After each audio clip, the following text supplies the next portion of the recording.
ये कहानी है कि कैसे हम शिकारी संग्राहक से किसान बने, गांव बसाए। हम पुरा पाषाण से नव पाषाण तक के बदलाव देखेंगे। तो चलिए शुरू करते हैं ये सफर। देखते हैं उन पत्थरों और गुफाओं में क्या छुपा है। सबसे पहले पुरा पाषाण काल। ये तो काफी लंबा चला है ना? हाँ, बहुत लंबा, लाखों साल। तब इंसान पूरी तरह से प्रकृति पर निर्भर था। शिकार करना, फल फूल इकट्ठा करना। और औजार वो कैसे थे? औजार तो शुरुआती थे, बड़े भारी बिडोल पत्थर के, जिन्हें हम चॉपर चॉपिंग टूल्स कहते हैं। अच्छा। सोहन घाटी, बेलन घाटी जैसी जगहों पर इसके निशान मिलते हैं। फिर आया मध्यपुरा पाषाण काल। हाँ, उसमें क्या फर्क था? उसमें औजार थोड़े सुधरे, शल्क तकनीक आई, मतलब पत्थर से पतले धारदार टुकड़े निकालना। Okay, flakes. हाँ, फ्लेक्स। इनसे काटना आसान हुआ होगा। नर्मदा घाटी में मिले हैं ऐसे औजार। और फिर उच्च पुरा पाषाण काल। इस समय तक आधुनिक मानव होमो सेपियंस आ चुके थे। औजार और भी बेहतर हुए, पतले ब्लेड, नुकीले पत्थर, जैसे चाकू की तरह। हाँ, कुछ वैसा ही। और इसी दौर की हैं भीमबेटका की गुफाएं। भीमबेटका, जहाँ वो शैल चित्र है, कमाल है। बिल्कुल, वो चित्र हमें उस समय के जीवन, उनकी सोच की झलक देते हैं। दुनिया तब काफी ठंडी थी, हिमयुक्ता। तो पुरा पाषाण में शिकारी जीवन, धीरे धीरे सुधरते औजार, फिर मौसम बदला और आया मध्य पाषाण काल। यहाँ क्या खास हुआ औजारों के अलावा? देखिए, यहाँ जलवायु गर्म हुई, पेड़ पौधे जानवर सब बढ़े, तो जीवन शैली पर असर पड़ना ही था। हाँ बिल्कुल। सबसे बड़ा तकनीकी बदलाव था माइक्रोलिथ्स। माइक्रोलिथ्स? हाँ। ये क्या थे? मतलब बहुत छोटे पत्थर के औजार, ज्यामितीय आकार के, त्रिकोण, चौकोर। अच्छा, इतने छोटे? हाँ, शायद इन्हें लकड़ी या हड्डी में लगाकर तीर की नोक या हंसिया जैसा कुछ बनाते होंगे। ओह, यानी ज्यादा कारगर हथियार। हाँ, शिकार और कटाई वगैरह में आसानी हुई। और एक और खास बात। क्या? इसी दौर में पशुपालन के शुरुआती संकेत मिलने लगते हैं। पशुपालन मध्य पाषाण में ही? हाँ, शुरुआती संकेत, जैसे मध्य प्रदेश में आदमगढ़, राजस्थान में बागोर। यहाँ जानवरों की हड्डियों के साथ माइक्रोलिथ्स मिले हैं। शायद ये पालतू बनाने की कोशिश रही हो। दिलचस्प। और गुजरात में लंगनाज, यूपी में सराय नाहर राय, ये भी इसी काल के हैं। जी हाँ, ये महत्वपूर्ण स्थल हैं। ठीक है। तो शिकार के साथ पशुपालन की हल्की शुरुआत। इसके बाद आया नव पाषाण काल। इसे तो क्रांति कहते हैं, क्यों भाई? अरे बिल्कुल सही, नव पाषाण क्रांति, ये नाम एकदम फिट बैठता है। ऐसा क्या हुआ? इंसान ने खेती करना सीख लिया।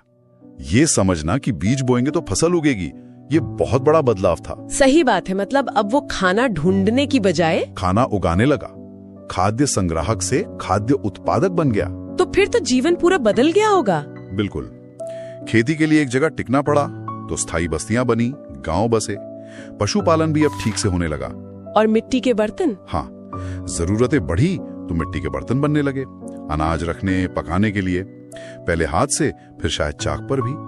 औजार भी अब घिसे हुए पॉलिश वाले बनने लगे, ज्यादा धारदार कुल्हाड़ियां वगैरह। स्थायी गांव, खेती, बर्तन, पॉलिशदार औजार। वाह, कौन सी जगह है जो इस क्रांति का सबूत देती हैं? परीक्षाओं के लिए जरूरी। सबसे अहम है मेहरगढ़, जो अब पाकिस्तान में है। यहाँ खेती पशुपालन के बहुत पुराने सबूत हैं। और भारत में? भारत में कश्मीर में बुर्जहोम और गुफकराल, वहाँ गड्ढों वाले घर मिले हैं, पिट ड्वेलिंग्स, शायद ठंड से बचने के लिए। गड्ढों वाले घर? अच्छा। और वहाँ कब्रों में मालिक के साथ कुत्ते भी दफनाए गए हैं। अरे, मालिक के साथ कुत्ते? और बाकी जगह? बिहार में चिरांद, वहाँ हड्डी के औजार बहुत मिले हैं। यूपी में कोल्हेवा और महागाड़ा, जहाँ से चावल के प्राचीनतम साक्ष्यों में से कुछ मिलते हैं। चावल? और दक्षिण भारत? दक्षिण में मस्की, ब्रह्मगिरी, पिकलीहल, वहाँ रागी जैसे अनाज उगाने और राख के टीले, ऐश माउंड्स मिले हैं। राख के टीले वो कैसे बने? शायद जहाँ मवेशी रखे जाते थे, वहाँ गोबर जमा होकर जल गया हो लंबे समय तक। समझ गया। तो ये था पाषाण काल का पूरा सफर, साधारण पत्थर के औजारों से शुरू होकर खेती और गांव बसाने तक। हाँ, और इन्हीं बदलावों ने आगे चलकर हड़प्पा जैसी सभ्यताओं की नींव रखी। हर काल की अपनी पहचान, अपने औजार, अपनी जगह। पुरा पाषाण के शिकारी, मध्य पाषाण के माइक्रोलिथ्स और नव पाषाण की क्रांति। बिल्कुल। और ये देखना कितना दिलचस्प है कि कैसे माहौल बदला, जरूरतें बदली और इंसान ने नई तकनीकें ईजाद। जहां इंसान ने पहली बार धातु का जादू समझा, ताम्रपाषाण युग। यानी कैल्कोलिथिक एज। वो दौर जब पत्थर के साथ साथ वो चमचमाते तांबे का इस्तेमाल शुरू हुआ। और देखिए, प्रतियोगी परीक्षाओं के लिए भी ये समझना बहुत जरूरी है कि इस एक खोज ने, मतलब तांबे ने, कैसे सब कुछ बदलना शुरू कर दिया। बिल्कुल, ये महज एक धातु की खोज नहीं थी। इसको ऐसे देखना चाहिए कि ये मानव विकास का एक बहुत बड़ा कदम था। हाँ। पत्थर के औजारों पर जो निर्भरता थी, उससे धातु की दुनिया में आना, इसने आने वाले भविष्य की नींव रखी। ये समझना जरूरी है कि ये बदलाव कैसे आया और इसके मायने क्या थे। तो इस युग की सबसे खास पहचान क्या मानी जाए? जाहिर है तांबा, है ना, इंसान द्वारा खोजी गई पहली धातु। हाँ बिल्कुल, तांबा ही। लेकिन क्या इसका असर सिर्फ नए औजारों तक ही सीमित था, या इसने मतलब उस वक्त के समाज को भी बदला? बहुत अच्छा सवाल है। देखिए, तांबे ने सिर्फ बेहतर और शायद ज्यादा टिकाऊ औजार ही नहीं दिए।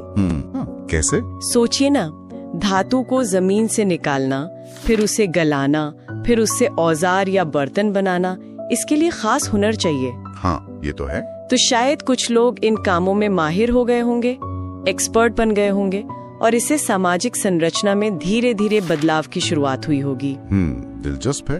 और इनके रहन सहन के बारे में क्या पता चलता है? हमने सुना है कि ये लोग ज्यादातर ग्रामीण समुदायों में रहते थे, कोई बड़े शहर नहीं थे इस वक्त। हाँ बिल्कुल, इस दौर के लोग ज्यादातर गाँवों में ही रहते थे। खेती और पशुपालन यही मुख्य आधार थे जीवन के। अच्छा। और एक और दिलचस्प बात इनके अंतिम संस्कार के तरीके में दिखती है। ये शवों को बड़े मिट्टी के मर्तबानों या कहें कलश में रखकर दफनाते थे। हाँ, कलश शवाधान, ये टर्म सुना है जी।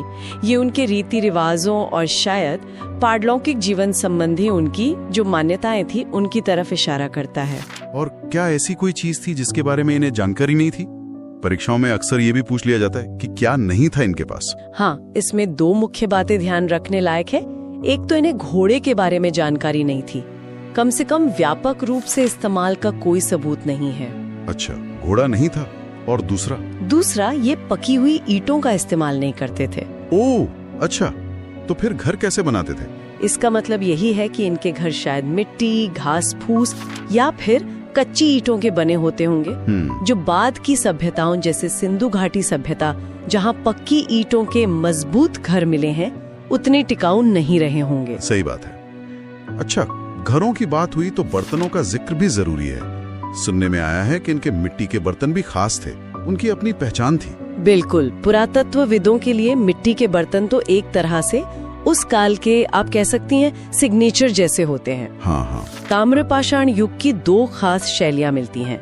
एक तो है काले और लाल रंग के बर्तन, ब्लैक एंड रेड वेयर। ये कैसे होते थे? इनमें आमतौर पर अंदर और बर्तन के गले के पास का हिस्सा काला होता था और बाकी का बाहरी हिस्सा लाल। अच्छा, और दूसरी शैली? दूसरी है गेरुए रंग के बर्तन, ओक्रो कलर्ड पॉटरी, OCP। ये खासकर गंगा यमुना का जो दोआब क्षेत्र है, वहाँ ज्यादा मिले हैं। तो ये बर्तन न सिर्फ उनकी कला और तकनीक दिखाते हैं, बल्कि अलग अलग संस्कृतियों और शायद उनके बीच के व्यापारिक संपर्कों को समझने में भी मदद करते हैं। तो मतलब ये संस्कृति सिर्फ एक दो इलाकों तक सीमित नहीं थी, ये पूरे भारत में फैली हुई थी। हाँ, ये बहुत व्यापक थी, इसका फैलाव काफी बड़ा था। अगर हम पश्चिम की ओर देखें तो महाराष्ट्र में जोरवे संस्कृति पनपी। जोरवे संस्कृति? हाँ, यहाँ जोरवे, नेवासा, दायमाबाद और इनामगांव जैसे बहुत महत्वपूर्ण स्थल मिले हैं। दायमाबाद का नाम तो काफी सुना है। हाँ, दायमाबाद तो खास तौर पे उल्लेखनीय है क्योंकि यहाँ से कांसे की कुछ भारी वस्तुएं मिली हैं। कांसे की? ताम्रपाषाण युग में? जी हाँ, ये थोड़ा एडवांस्ड स्टेज दिखाता है। जैसे वो एक रथ चलाने वाले मनुष्य की आकृति मिली है और गैंडे, हाथी, भैंसे की भी ठोस आकृतियां मिली हैं। ये उस युग की उन्नत धातु तकनीक का सबूत पेश करती हैं। वाह, जबरदस्त।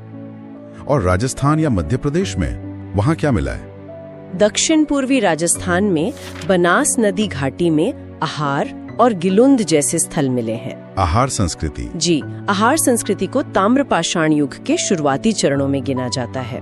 यहाँ तांबे के औजारों की भरमार मिली है, इसलिए इसे ताम्बवती भी कहते थे शायद। अच्छा, ताम्बवती। और मध्य प्रदेश? पश्चिमी मध्य प्रदेश में मालवा, कायथा और एरण ये प्रमुख स्थल हैं। मालवा संस्कृति खासकर अपने उत्कृष्ट कोटि के मृद भांडों, मतलब बर्तनों के लिए जानी जाती है। बहुत अच्छी क्वालिटी के बर्तन मिले हैं वहां से। तो पश्चिम हो गया, मध्य भारत हो गया, पूर्वी भारत की तरफ भी इसके निशान मिले हैं क्या? जी हाँ, पूर्वी भारत में भी। बिहार में चिरांद और सोनपुर जैसे स्थल हैं, और पश्चिम बंगाल में पांडु राजा ढिबी जो बर्दवान जिले में है, और महिषादल मिदनापुर जिले में, इन जगहों से भी इस युग के प्रमाण मिले हैं।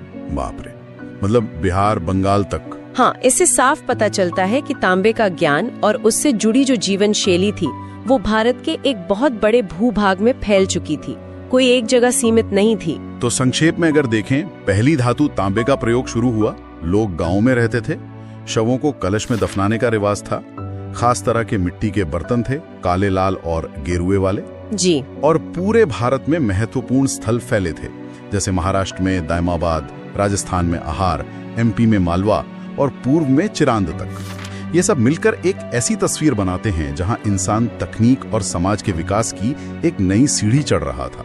बिल्कुल, कि इस शुरुआती तकनीक ने, इस ज्ञान ने किस तरह धीरे धीरे कांसे जैसी मिश्र धातु बनाने के आइडिया को या ज्ञान को प्रेरित किया होगा। और ये जो पहल धातु का इस्तेमाल करने वाले समुदाय थे, इनको रोजमर्रा की जिंदगी में क्या अनोखी चुनौतियां झेलनी पड़ती होंगी, जिसके बारे में शायद हम आज पूरी तरह अंदाजा भी नहीं लगा सकते। सही बात है, सोचने वाली बात है। इस पर सोचिएगा जरूर। भारत के अतीत की गहराइयों में एक ऐसी सभ्यता की कहानी जो हजारों साल पुरानी है, सिंधु घाटी सभ्यता। बिल्कुल, सिंधु नदी के किनारे पनपी भारत की पहली ज्ञात शहरी संस्कृति। और कमाल की बात ये कि ये बहुत ही सुनियोजित थी। हाँ, और इसका नाम जॉन मार्शल ने दिया था, जो उस समय आर्कियोलॉजिकल सर्वे ऑफ इंडिया के हेड थे। सही कहा। और इसका फैलाव देखिए, भारत में पंजाब, हरियाणा, राजस्थान, पश्चिमी यूपी और उधर पाकिस्तान में पंजाब, सिंध, बलूचिस्तान तक, मतलब गजब का विस्तार था। बिल्कुल। उत्तर में मांडा जम्मू कश्मीर में से लेकर दक्षिण में दायमाबाद महाराष्ट्र तक, और पूरब में आलमगीरपुर यूपी से पश्चिम में सुत का गेंडोर बलूचिस्तान तक फैली हुई थी। तो आज हम इसी सभ्यता की कुछ खास बातें समझने की कोशिश करेंगे जो एग्जाम्स के लिए भी जरूरी हैं। हाँ बिल्कुल। तो कहाँ से शुरू करें? नगर योजना से? वो तो बहुत मशहूर है इनकी के लिए। और सड़कें सुना है बिल्कुल सीधी, एक दूसरे को समकोण पर काटती थी, ग्रिड पैटर्न जिसे कहते हैं। एग्जैक्टली। और पानी निकासी का सिस्टम तो पूछिए मत, ढकी हुई नालियां हर घर से जुड़ी हुई, कमाल की इंजीनियरिंग। आज भी मुश्किल है कई जगह ऐसा सिस्टम बनाना। और बलूचिस्तान जैसी जगहों पर पानी बचाने के लिए छोटे बांध, जिन्हें गबर बंद या नाला कहते थे, उसके भी सबूत हैं। मतलब पानी का मैनेजमेंट भी जानते थे। अच्छा, ये तो हुई शहर की बात। करते क्या थे ये लोग? इकोनॉमी कैसी थी? देखिए, सबसे पहले तो ये माना जाता है कि कपास, कॉटन उगाने वाले ये दुनिया के पहले लोग थे। अच्छा, तभी शायद यूनानी से सिंडन कहते थे। हाँ, शायद इसी वजह से। और कांसे के औजार, बर्तन खूब मिले हैं, मतलब मेटल का इस्तेमाल पता था। लेकिन लोहा नहीं। नहीं, लोहे की जानकारी इनको बिल्कुल नहीं थी। ये कांस्य युग की सभ्यता थी। तो मुख्य काम क्या थे इनके? कपड़ा बनाना, ईंटें पकाना, नाव बनाना, और हाँ, मनके और गहने बनाने में ये लोग माहिर थे। बहुत सुंदर ज्वेलरी मिली है। सोना कहाँ से आता था? सोना शायद कर्नाटक से आता था, और जेडाइट जैसा पत्थर तो दूर, असम से, दाऊजली हेडिंग वाले इलाके से। वाह। और मिट्टी के बर्तन वो तो मिले ही होंगे। हाँ बिल्कुल, चाक पर बने हुए बढ़िया क्वालिटी के मिट्टी के बर्तन मिले हैं। तो मतलब व्यापार भी होता होगा जोरों पर, इतना सब बन रहा था तो। बिल्कुल, हजारों मोहरें मिली हैं, ज्यादातर सेलखड़ी यानी स्टीटाइट की, कुछ टेराकोटा की भी। इन पर जानवरों की आकृतियां और कुछ लिखा हुआ है। ये मोहरें किस काम आती थी? स्टैंप की तरह? हाँ, शायद व्यापार में पहचान के लिए या माल पर निशान लगाने के लिए। और इनका ट्रेड मेसोपोटामिया यानी आज के इराक तक था। ये कैसे पता चला? क्योंकि हड़प्पा की मोहरें वहाँ मिली हैं, और मेसोपोटामिया के रिकॉर्ड्स में इन्हें मेलुहा कहा गया है। मेलुहा दिलचस्प है। और तौलने के लिए बाट वगैरह? हाँ, बाट भी मिले हैं, और वो अक्सर 16 या उसके मल्टीपल्स में होते थे, 16, 32, 64 इस तरह से। तो क्या पैसे चलते थे या बार्टर सिस्टम? ज्यादातर लगता है कि चीजों की अदला बदली यानी बार्टर सिस्टम ही चलता था। कीमती पत्थर जैसे लैपिस लाजुली का भी ट्रेड होता था। इतना सब ऑर्गेनाइज था तो समाज कैसा था? कोई राजा या पुजारी का राज? यही तो एक बड़ा सवाल है। मंदिर या महल जैसी कोई भव्य इमारतें नहीं मिली हैं। तो फिर कौन चलाता था सब? अंदाजा ये है कि शायद कोई एक राजा नहीं, बल्कि व्यापारियों का या कुछ लोगों की समिति का शासन रहा होगा। और धर्म, पूजा पाठ? मंदिरों के सबूत तो नहीं है, पर धार्मिक मान्यताएं थीं। जैसे लिंगम और योनि की पूजा के संकेत मिले हैं, मातृ देवी की मिट्टी की मूर्तियां मिली हैं, पेड़ों और पशुओं की पूजा भी होती थी शायद। वो पशुपति वाली मोहर भी तो है। हाँ, एक मोहर पर योगी जैसी मुद्रा में एक आकृति है जिसके चारों ओर। अब मेरा अगला टॉपिक है वैदिक काल। भारतीय इतिहास का आप कह सकते हैं एक बहुत महत्वपूर्ण चरण। इसे समझने के लिए हम इसे दो हिस्सों में देखेंगे, पूर्व वैदिक या ऋग्वैदिक काल और फिर उत्तर वैदिक काल। हमारा मकसद है कि परीक्षा के नजरिए से जो मुख्य बातें हैं उन्हें जल्दी से दोहरा लिया जाए। तो पहले चलते हैं ऋग्वैदिक काल में।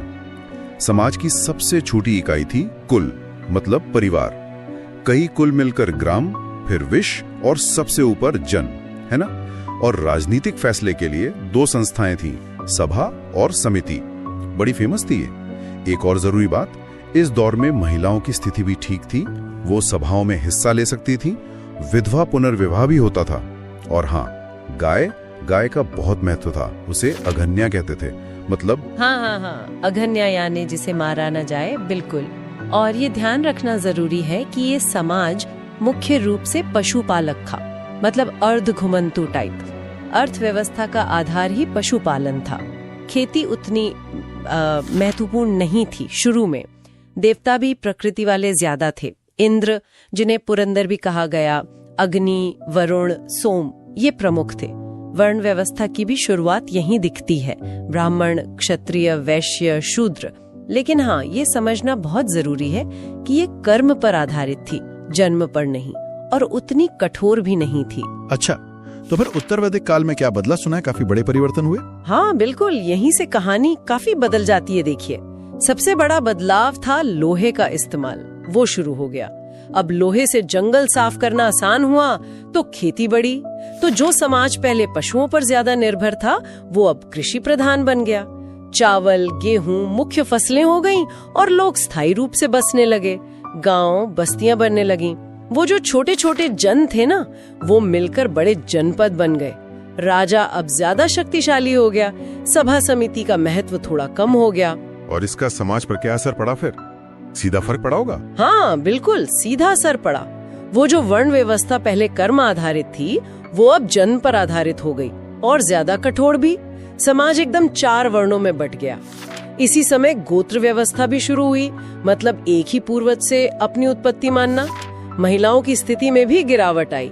उनको सभाओं से बाहर कर दिया गया। शिक्षा के अवसर भी पहले से कम हो गए। और वो 4 आश्रमों की व्यवस्था, ब्रह्मचर्य, गृहस्थ, वानप्रस्थ, सन्यास, वो भी इसी दौर में स्थापित हुई। अच्छा, तो धर्म में भी बदलाव आए होंगे फिर तो? बिल्कुल। पहले जो यज्ञ वगैरह सरल थे, वो अब बहुत जटिल और खर्चीले हो गए। इससे क्या हुआ कि ब्राह्मण पुरोहितों का महत्व समाज में बहुत बढ़ गया। उनका प्रभाव बढ़ा। और बलि जो पहले ज्यादातर अपनी इच्छा से होती थी, वो अब एक तरह से अनिवार्य टैक्स जैसी हो गई। राजा की बढ़ती ताकत का संकेत था ये। देवता भी बदल गए। ऋग्वैदिक काल के इंद्र, अग्नि की जगह अब प्रजापति, मतलब सृष्टिकर्ता, विष्णु यानी पालक, और रुद्र जो शिव का एक रूप है, संहारक, ये ज्यादा महत्वपूर्ण हो गए। इस पूरे काल को समझने के लिए इसका साहित्य देखना भी तो जरूरी है। वेद तो सबने सुने ही है। हाँ, वेद तो इसकी नींव है। 4 वेद हैं। ऋग्वेद सबसे पुराना है, जिसमें देवताओं की स्तुतियां हैं। वो शुरुआती दौर की झलक देता है। फिर सामवेद, जिसमें उन्हीं स्तुतियों को गाने लायक बनाया गया। कह सकते हैं भारतीय संगीत का स्रोत। यजुर्वेद में यज्ञ करने की विधियां हैं। ये उत्तर वैदिक काल के बढ़ते कर्मकांड को दिखाता है। और अथर्ववेद, इसमें आपको जादू टोना, बीमारियां दूर करने के मंत्र, औषधियां मिलेंगी। ये आम लोगों के जीवन से ज्यादा जुड़ा लगता है। वेदों के अलावा भी तो और ग्रंथ है ना? हाँ, बहुत हैं। वेदों को समझने के लिए लिखे गए, जैसे ब्राह्मण ग्रंथ है, जो वेदों की गद्य में व्याख्या करते हैं, खासकर कर्म कांडों की। फिर आरण्यक है, जंगल की किताबें, इनमें दार्शनिक चिंतन ज्यादा है। और सबसे महत्वपूर्ण उपनिषद। इन्हें वेदांत भी कहते हैं क्योंकि ये वेदों के अंत में आते हैं और उनका सार है। इनमें आत्मा, ब्रह्म, कर्म, मोक्ष जैसे बहुत गहरे विषयों पर चर्चा है। यहीं से भारतीय दर्शन की सही मायने में शुरुआत होती है। फिर वेदांग भी हैं, 6 अंग हैं, शिक्षा, कल्प, व्याकरण, निरुक्त, छंद, ज्योतिष। ये वेदों को सही से पढ़ने समझने में मदद करते हैं।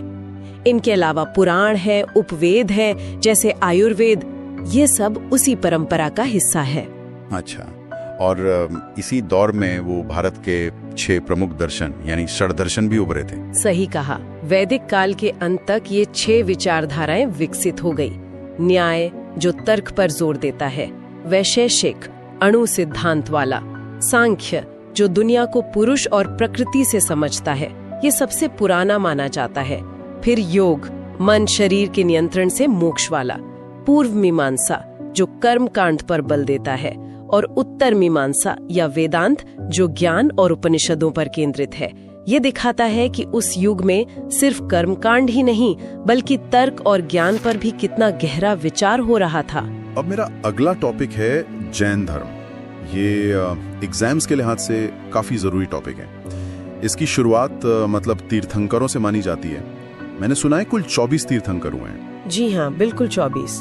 पहले तीर्थंकर थे ऋषभदेव, जिनका प्रतीक चिन्ह बैल था।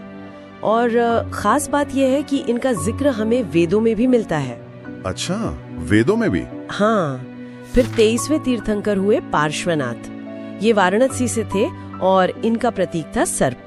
सही, लेकिन जोर तो ज्यादातर 24वें तीर्थंकर वर्धमान महावीर पर ही रहता है ना, मतलब सवालों में।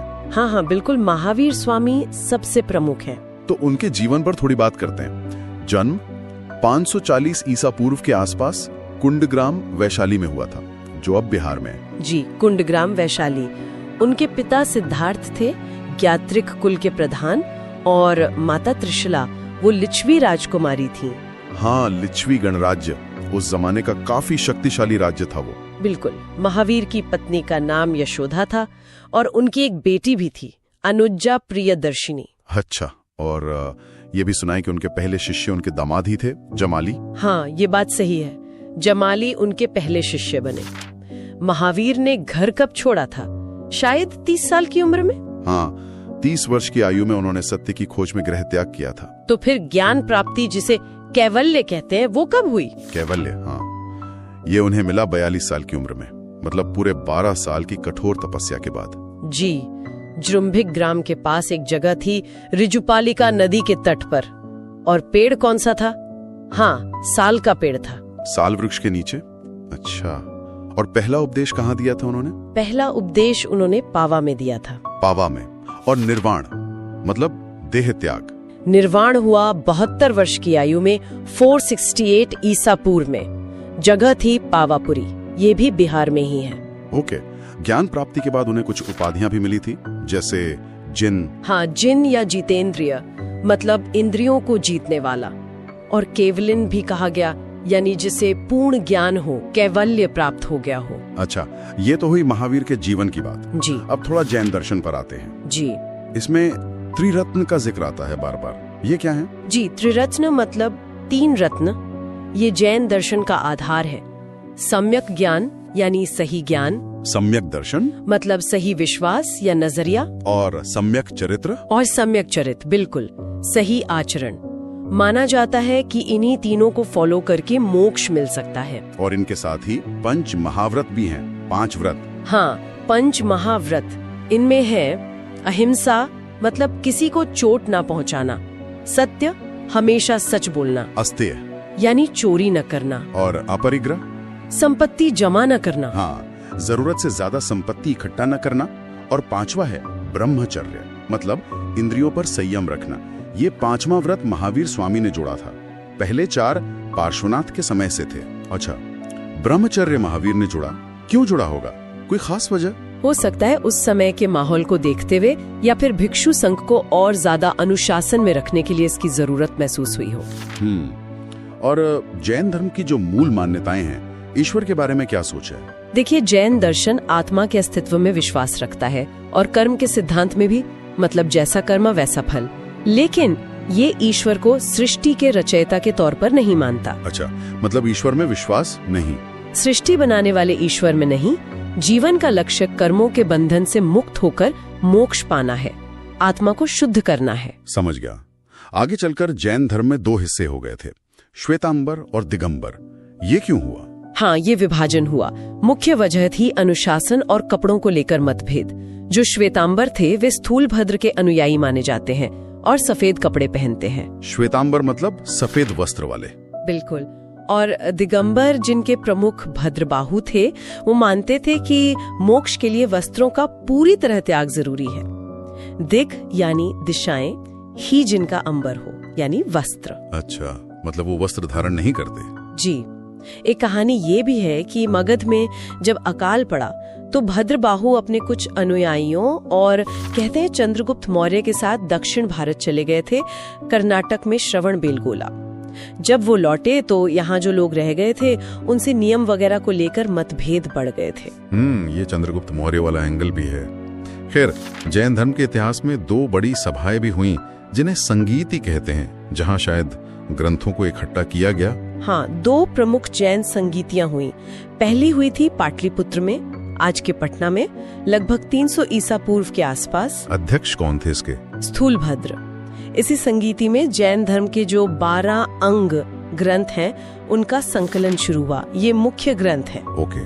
और दूसरी संगीति? दूसरी संगीति काफी बाद में हुई, 512 ईस्वी में। ये हुई वल्लभी में, गुजरात में, और इसके अध्यक्ष थे देवर्धि क्षमाश्रमण। अच्छा, वल्लभी गुजरात। इसमें क्या हुआ? इसमें जो 12 अंग थे और साथ में 12 उपांग, जो अंगों की तरह से व्याख्याएं हैं, उनको अंतिम रूप दिया गया, मतलब फाइनली लिख लिया गया। ये दोनों संगीतियां, उनके स्थान और अध्यक्ष अक्सर पूछे जाते हैं परीक्षाओं में। हाँ, ये तो इम्पोर्टेंट है।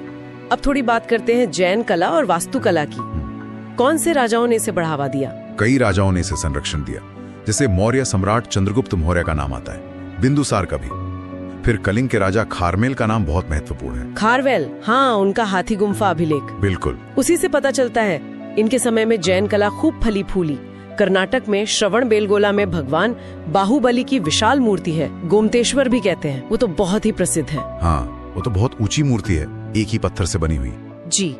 फिर ओडिशा में राजा खारवेल ने उदयगिरी और खंडगिरी की गुफाएं बनवाई, वो भी जैन भिक्षुओं के लिए थी। हाथी गुम्फा शिलालेख तो वही है। और राजस्थान में वो दिलवाड़ा मंदिर? हाँ, राजस्थान में माउंट आबू पर दिलवाड़ा के जैन मंदिर, वो तो संगमरमर की नक्काशी के लिए दुनिया भर में मशहूर है। उन्हें विमल शाह जैसे मंत्रियों ने बनवाया था, जो सोलंकी राजाओं के मंत्री थे। कमाल की कारीगरी है वहाँ। जैन मठों को बस्ती भी कहते हैं शायद। हाँ, दक्षिण भारत में खासकर जैन मठों या बस्तियों के लिए बस्ती शब्द इस्तेमाल होता है। तो कुल मिला के देखें तो जैन धर्म का भारतीय दर्शन, कला, संस्कृति सब पर एक गहरा असर रहा है। निश्चित रूप से। अहिंसा का सिद्धांत हो या उनकी वास्तुकला, सब में उनकी छाप दिखते हैं।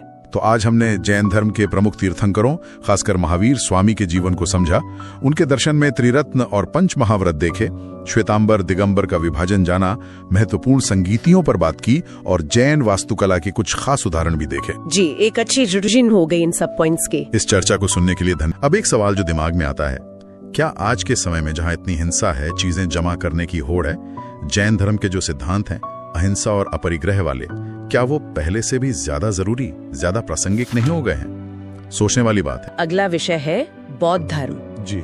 ये प्रतियोगी परीक्षाओं के लिए, मतलब एसएससी, यूपीएससी वगैरह के लिए एक बहुत ही महत्वपूर्ण टॉपिक है।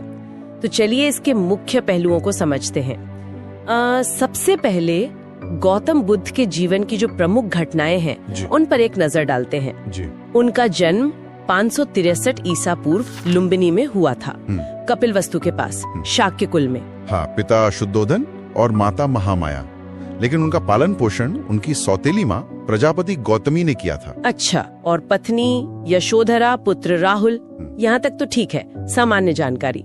लेकिन जो अहम बात है वो है 29 साल की उम्र में उनका घर छोड़ना। जी, महाभिनिष्क्रमण। हाँ, महाभिनिष्क्रमण। ये एक बहुत बड़ा कदम था। बिल्कुल। और ये सिर्फ घर छोड़ना नहीं था, ये असल में सत्य की खोज का पहला बड़ा कदम था। उनके साथ उनका घोड़ा कंथक और सारथी चन्ना थे। ये नाम भी कभी कभी पूछ लिए जाते हैं। अच्छा। फिर 35 की उम्र में उन्हें ज्ञान मिला उरुवेला में, जो गया के पास है, निरंजना नदी के किनारे, बोधि वृक्ष के नीचे, जिसे निर्वाण कहा गया। जी, निर्वाण। यहीं पर सिद्धार्थ गौतम बुद्ध बने। और ज्ञान मिलने के बाद पहला उपदेश वो सारनाथ में दिया था। हाँ, सारनाथ, जिसे ऋषि पत्तन या मृगदाव भी कहते हैं। और उस पहले उपदेश को धर्म चक्र प्रवर्तन कहते हैं, मतलब धर्म के पहिए को चलाना। बिल्कुल सही। और अंत में 483 ईसा पूर्व कुशीनगर में उनका महापरिनिर्वाण हुआ, यानी उनकी मृत्यु। जी। और इन सभी घटनाओं से जुड़े कुछ प्रतीक भी हैं जो अक्सर एग्जाम्स में आते हैं। हाँ, वो प्रतीक जैसे जन्म के लिए कमल या बैल, ग्रह त्याग के लिए घोड़ा, ज्ञान के लिए बोधि वृक्ष, अच्छा, पहले उपदेश के लिए चक्र और महापरिनिर्वाण के लिए स्तूप। ये याद रखने जरूरी हैं, घटनाओं से जोड़कर। हाँ बिल्कुल, सीधा सवाल बन जाता है इनसे। चलिए अब थोड़ा ग्रंथों की बात करते हैं। बौद्ध धर्म के जो शुरुआती ग्रंथ हैं वो पाली भाषा में है और इनमें सबसे अहम है त्रिपिटक। त्रिपिटक मतलब 3 पिटारे या टोकरियां। पहला है विनय पिटक। इसमें क्या है? इसमें मठ के नियम हैं, भिक्षुओं के लिए अनुशासन, संघ कैसे चलेगा, ये सब। ठीक है। दूसरा है सुत्त पिटक, ये सबसे बड़ा है। इसमें बुद्ध के उपदेश, उनके संवाद, ये सब शामिल है। अच्छा। और तीसरा है अभिधम्म पिटक। ये थोड़ा दार्शनिक है। इसमें सुत्त पिटक की जो शिक्षाएं हैं उनका विश्लेषण है, उनकी व्याख्या है। तो ये तीनों मिलकर बौद्ध शिक्षाओं का आधार बनाते हैं। जी बिल्कुल। इनके अलावा जातक कथाएं भी हैं, बुद्ध के पिछले जन्मों की कहानियां। हाँ, सुनी है। और वो मिलिंदपन्नो। हाँ, मिलिंदपन्नो भी महत्वपूर्ण है। इसमें यूनानी राजा मिनांडर और बौद्ध भिक्षु नागसेन के बीच प्रश्नोत्तर हैं, काफी रोचक है। कुछ खास शब्द भी हैं जो बार बार आते हैं, जैसे चैत्य, विहार। जरूर। चैत्य होता है पूजा का हॉल या स्थल, विहार होता है भिक्षुओं के रहने की जगह, मतलब मठ। और स्तूप वो गुंबद जैसी संरचना होती है जहाँ बुद्ध या किसी बड़े भिक्षु के अवशेष रखे जाते हैं, जैसे सांची, सारनाथ, बरहूत, अमरावती में है। रामभर स्तूप भी है कुशीनगर में। हाँ, और केसरिया बिहार में। और एक शब्द है बोधिसत्व। बोधिसत्व ये क्या है?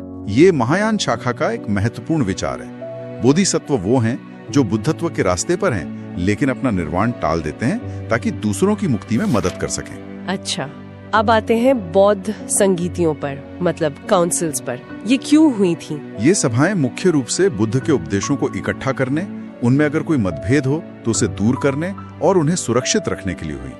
4 प्रमुख संगीतियां मानी जाती हैं। पहली हुई थी 483 ईसा पूर्व में, बुद्ध के महापरिनिर्वाण के तुरंत बाद, राजगृह में। जी, अजातशत्रु उस समय संरक्षक थे और अध्यक्ष थे महाकश्यप। यहीं पर विनय और सुत्त पिटक को संकलित किया गया। फिर दूसरी ठीक 100 साल बाद 383 ईसा पूर्व वैशाली में हुई।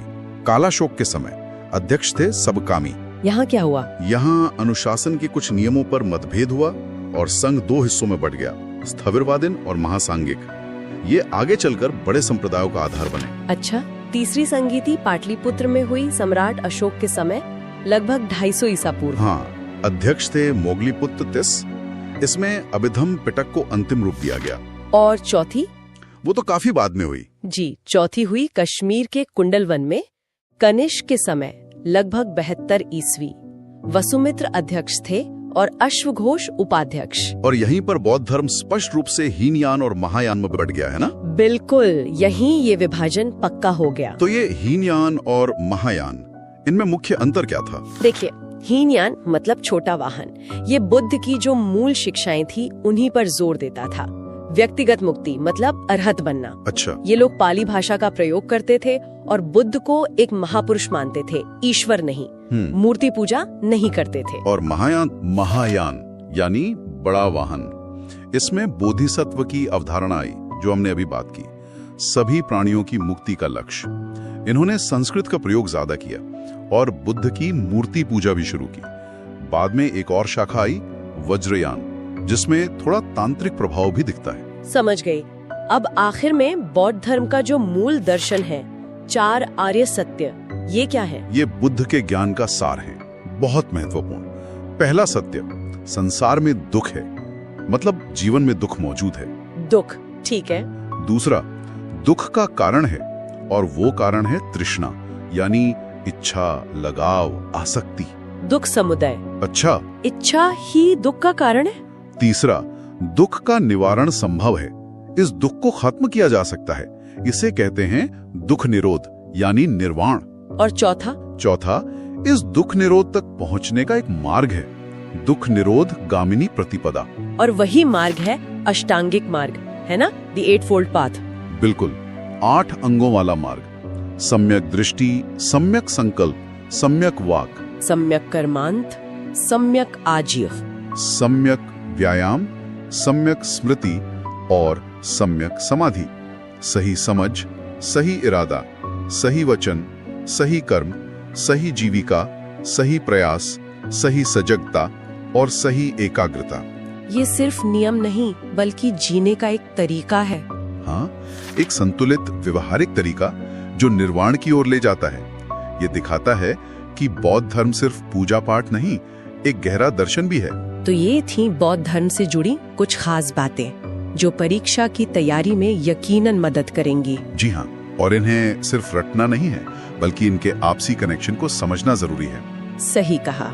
जैसे ये सोचना कि कैसे एक राजकुमार की व्यक्तिगत खोज एक विश्व धर्म बन गई, जिसके सिद्धांत आज भी कितने प्रासंगिक हैं।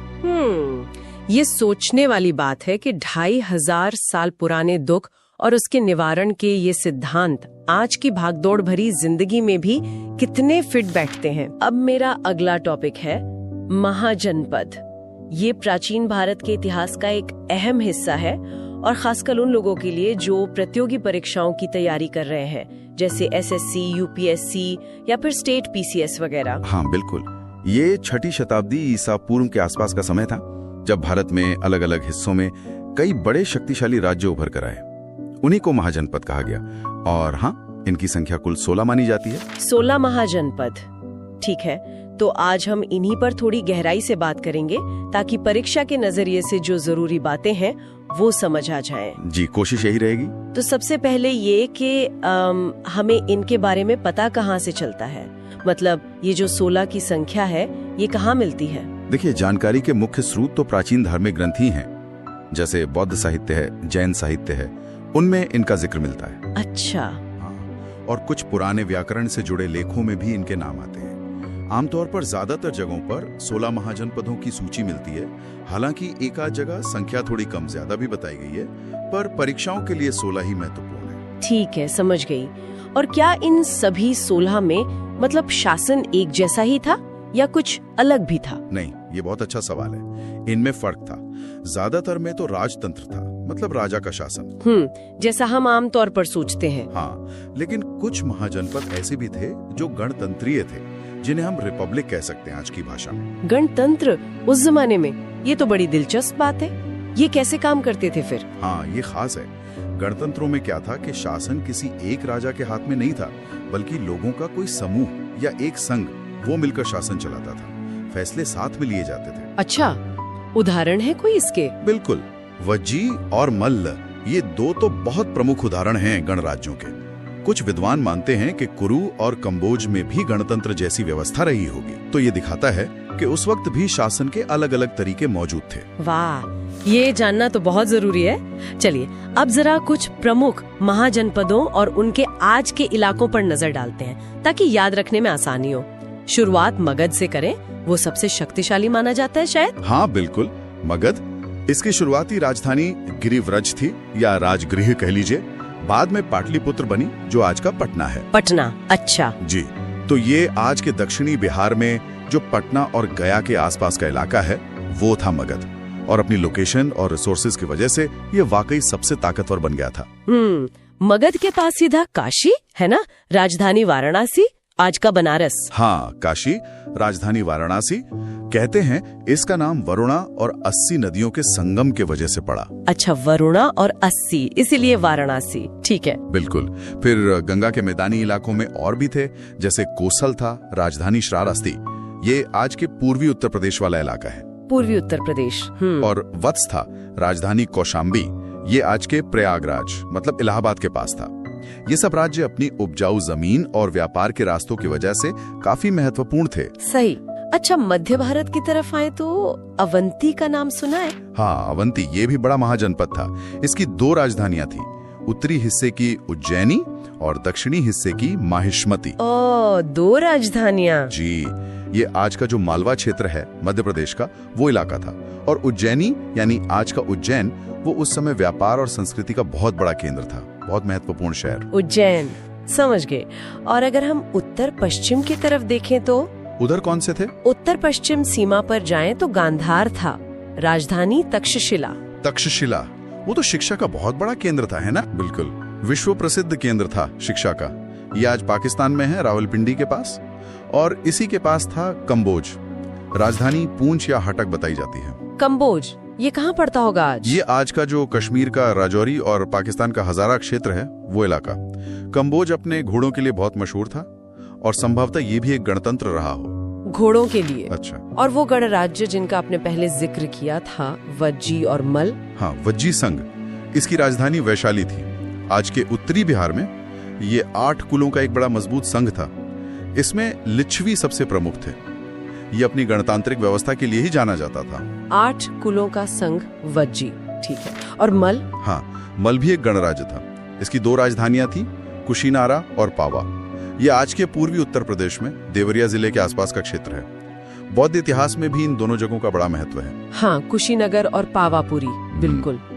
अच्छा, क्या कोई महाजनपद दक्षिण भारत में भी था? मुझे याद नहीं आ रहा। हाँ, एक था। सिर्फ एक महाजनपद दक्षिण में था, अश्मक या अस्सक भी कहते हैं इसे। अश्मक कहाँ पर था ये? ये गोदावरी नदी के किनारे बसा था। राजधानी थी पोतन या पोटली।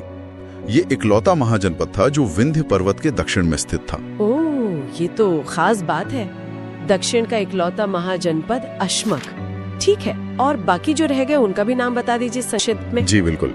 अंग था, राजधानी चंपा, आज का पूर्वी बिहार। शूरसेन था, राजधानी मथुरा, आज का मथुरा क्षेत्र।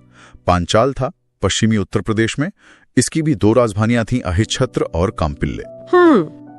कुरु था, राजधानी इंद्रप्रस्थ, आज का दिल्ली मेरठ वाला इलाका। मत्स्य था, राजधानी विराटनगर, आज का जयपुर क्षेत्र। और चेदी था, राजधानी सोत्थिवती या सुक्तिमती, आज का बुंदेलखंड क्षेत्र। ठीक है, तो ये हो गए पूरे 16। बहुत अच्छे से समझ आ गया। तो अगर हम मोटी मोटी बातें याद रखें तो मगध का सबसे शक्तिशाली होना, वज्जी और मल जैसे गणराज्यों का अस्तित्व, काशी का महत्व, अवंती का उज्जैन शहर और दक्षिण में अश्मक, ये कुछ खास पॉइंट है। बिल्कुल सही, ये मुख्य बातें हैं जो याद रखनी चाहिए। और ये सोचना भी बड़ा रोचक है कि कैसे इन हजारों साल पुराने राज्यों और शहरों के नाम आज भी हमारे भूगोल का, हमारे इतिहास का हिस्सा हैं। इनकी विरासत कहीं ना कहीं आज भी जिंदा है। अच्छा, तो अब मेरा अगला विषय है मगध साम्राज्य। ये उन 16 महाजनपदों में से एक था। चलिए इस पर थोड़ी गहराई से बात करते हैं। बिल्कुल, मगध का अध्ययन जरूरी है क्योंकि इसने भारत के पहले, आप कह सकते हैं, एक बड़े साम्राज्य की नींव रखी। देखिए, किसी भी शक्ति के उदय के पीछे कई कारण होते हैं, है ना? मगध के मामले में देखें तो उसकी भौगोलिक स्थिति, जो नेचुरल रिसोर्सेज थे, और हाँ, जो शासक थे, उनकी नीतियां, इन सब ने मिलकर इसे एक प्रमुख ताकत बनाया। हाँ, जैसे आपने भौगोलिक स्थिति की बात की, इनकी राजधानियों को ही देखें। पहले राजगृह 5 पहाड़ियों से घिरा हुआ, मतलब एक तरह से नेचुरल किला। बिल्कुल बिल्कुल, सुरक्षा की दृष्टि से बहुत महत्वपूर्ण। और फिर बाद में पाटलिपुत्र, वो गंगा और सोम नदियों के संगम पर थी। तो ये तो व्यापार और जलमार्ग दोनों के लिए एकदम सही जगह होगी ना? एकदम सही कहा आपने। नदियों से आना जाना, व्यापार सब आसान हुआ और सुरक्षा तो थी ही। और एक बहुत बड़ी बात जो अक्सर डिस्कस होती है, वो है लोहे के भंडार। हाँ, लौह अयस्क। जी, इस इलाके में लोहा आसानी से उपलब्ध था। तो इससे क्या हुआ? बेहतर हथियार बने, खेती के लिए अच्छे औजार बने, तो जाहिर है फौजी ताकत भी बढ़ी और खेती में प्रोडक्शन भी बढ़ा, जिससे बड़ी सेना रखना आसान हो गया। अच्छा, तो ये तो हुई लोकेशन और रिसोर्सेज की बात। अब आते हैं राजवंशों पर। हर्यंक वंश से शुरुआत हुई थी, है ना? बिंबिसार। हाँ, हर्यंक वंश, बिंबिसार इसके प्रमुख शासक थे। उन्होंने अंग राज्य को जीता था और आसपास के जो राज्य थे जैसे कोसल, लिच्छवी, मद्र, उनसे वैवाहिक संबंध बनाए। मतलब डिप्लोमेसी और युद्ध दोनों का इस्तेमाल किया अपनी स्थिति मजबूत करने के लिए। काफी रणनीतिक चालें थी। बिल्कुल। फिर उनके बेटे आए, अजात शत्रु। इनके बारे में कहा जाता है कि इन्होंने अपने पिता की हत्या करके गद्दी हासिल की थी। अजातशत्रु ने भी विस्तार जारी रखा। काशी और जो समय का शक्तिशाली वज्जी संघ था, वैशाली वाला, उसको हराया। ये भी सुनने में आता है कि युद्ध में कुछ नई तकनीकें इस्तेमाल की, जैसे वो रथ मूसल और महाशिला कंटक जैसे कुछ इंजिन्स, और किलों की घेराबंदी भी की। अच्छा, और पहली बौद्ध संगीति भी तो इन्हीं के समय हुई थी। जी हाँ, बिल्कुल। पहली बौद्ध संगीति या काउंसिल कह लें, वो अजातशत्रु के संरक्षण में राजगृह में ही हुई थी। और फिर इसी वंश में उदाइन ने राजधानी बदली थी, पाटलिपुत्र ले गए थे। हाँ, उदाइन ने ही राजधानी को राजगृह से पाटलिपुत्र शिफ्ट किया था। हर्यंक वंश के बाद फिर आया शिशुनाग वंश। शिशुनाग वंश, इनकी क्या खास बात थी? शिशुनाग वंश की सबसे बड़ी उपलब्धि मानी जाती है अवंती को जीतना। अवंती भी एक शक्तिशाली महाजनपद था उस समय, तो उसको मगध में मिला लेना एक बहुत बड़ी कामयाबी थी। और इनके समय में दूसरी बौद्ध संगीति हुई वैशाली में। ओके, पहले राजगृह में, फिर वैशाली में, ठीक है।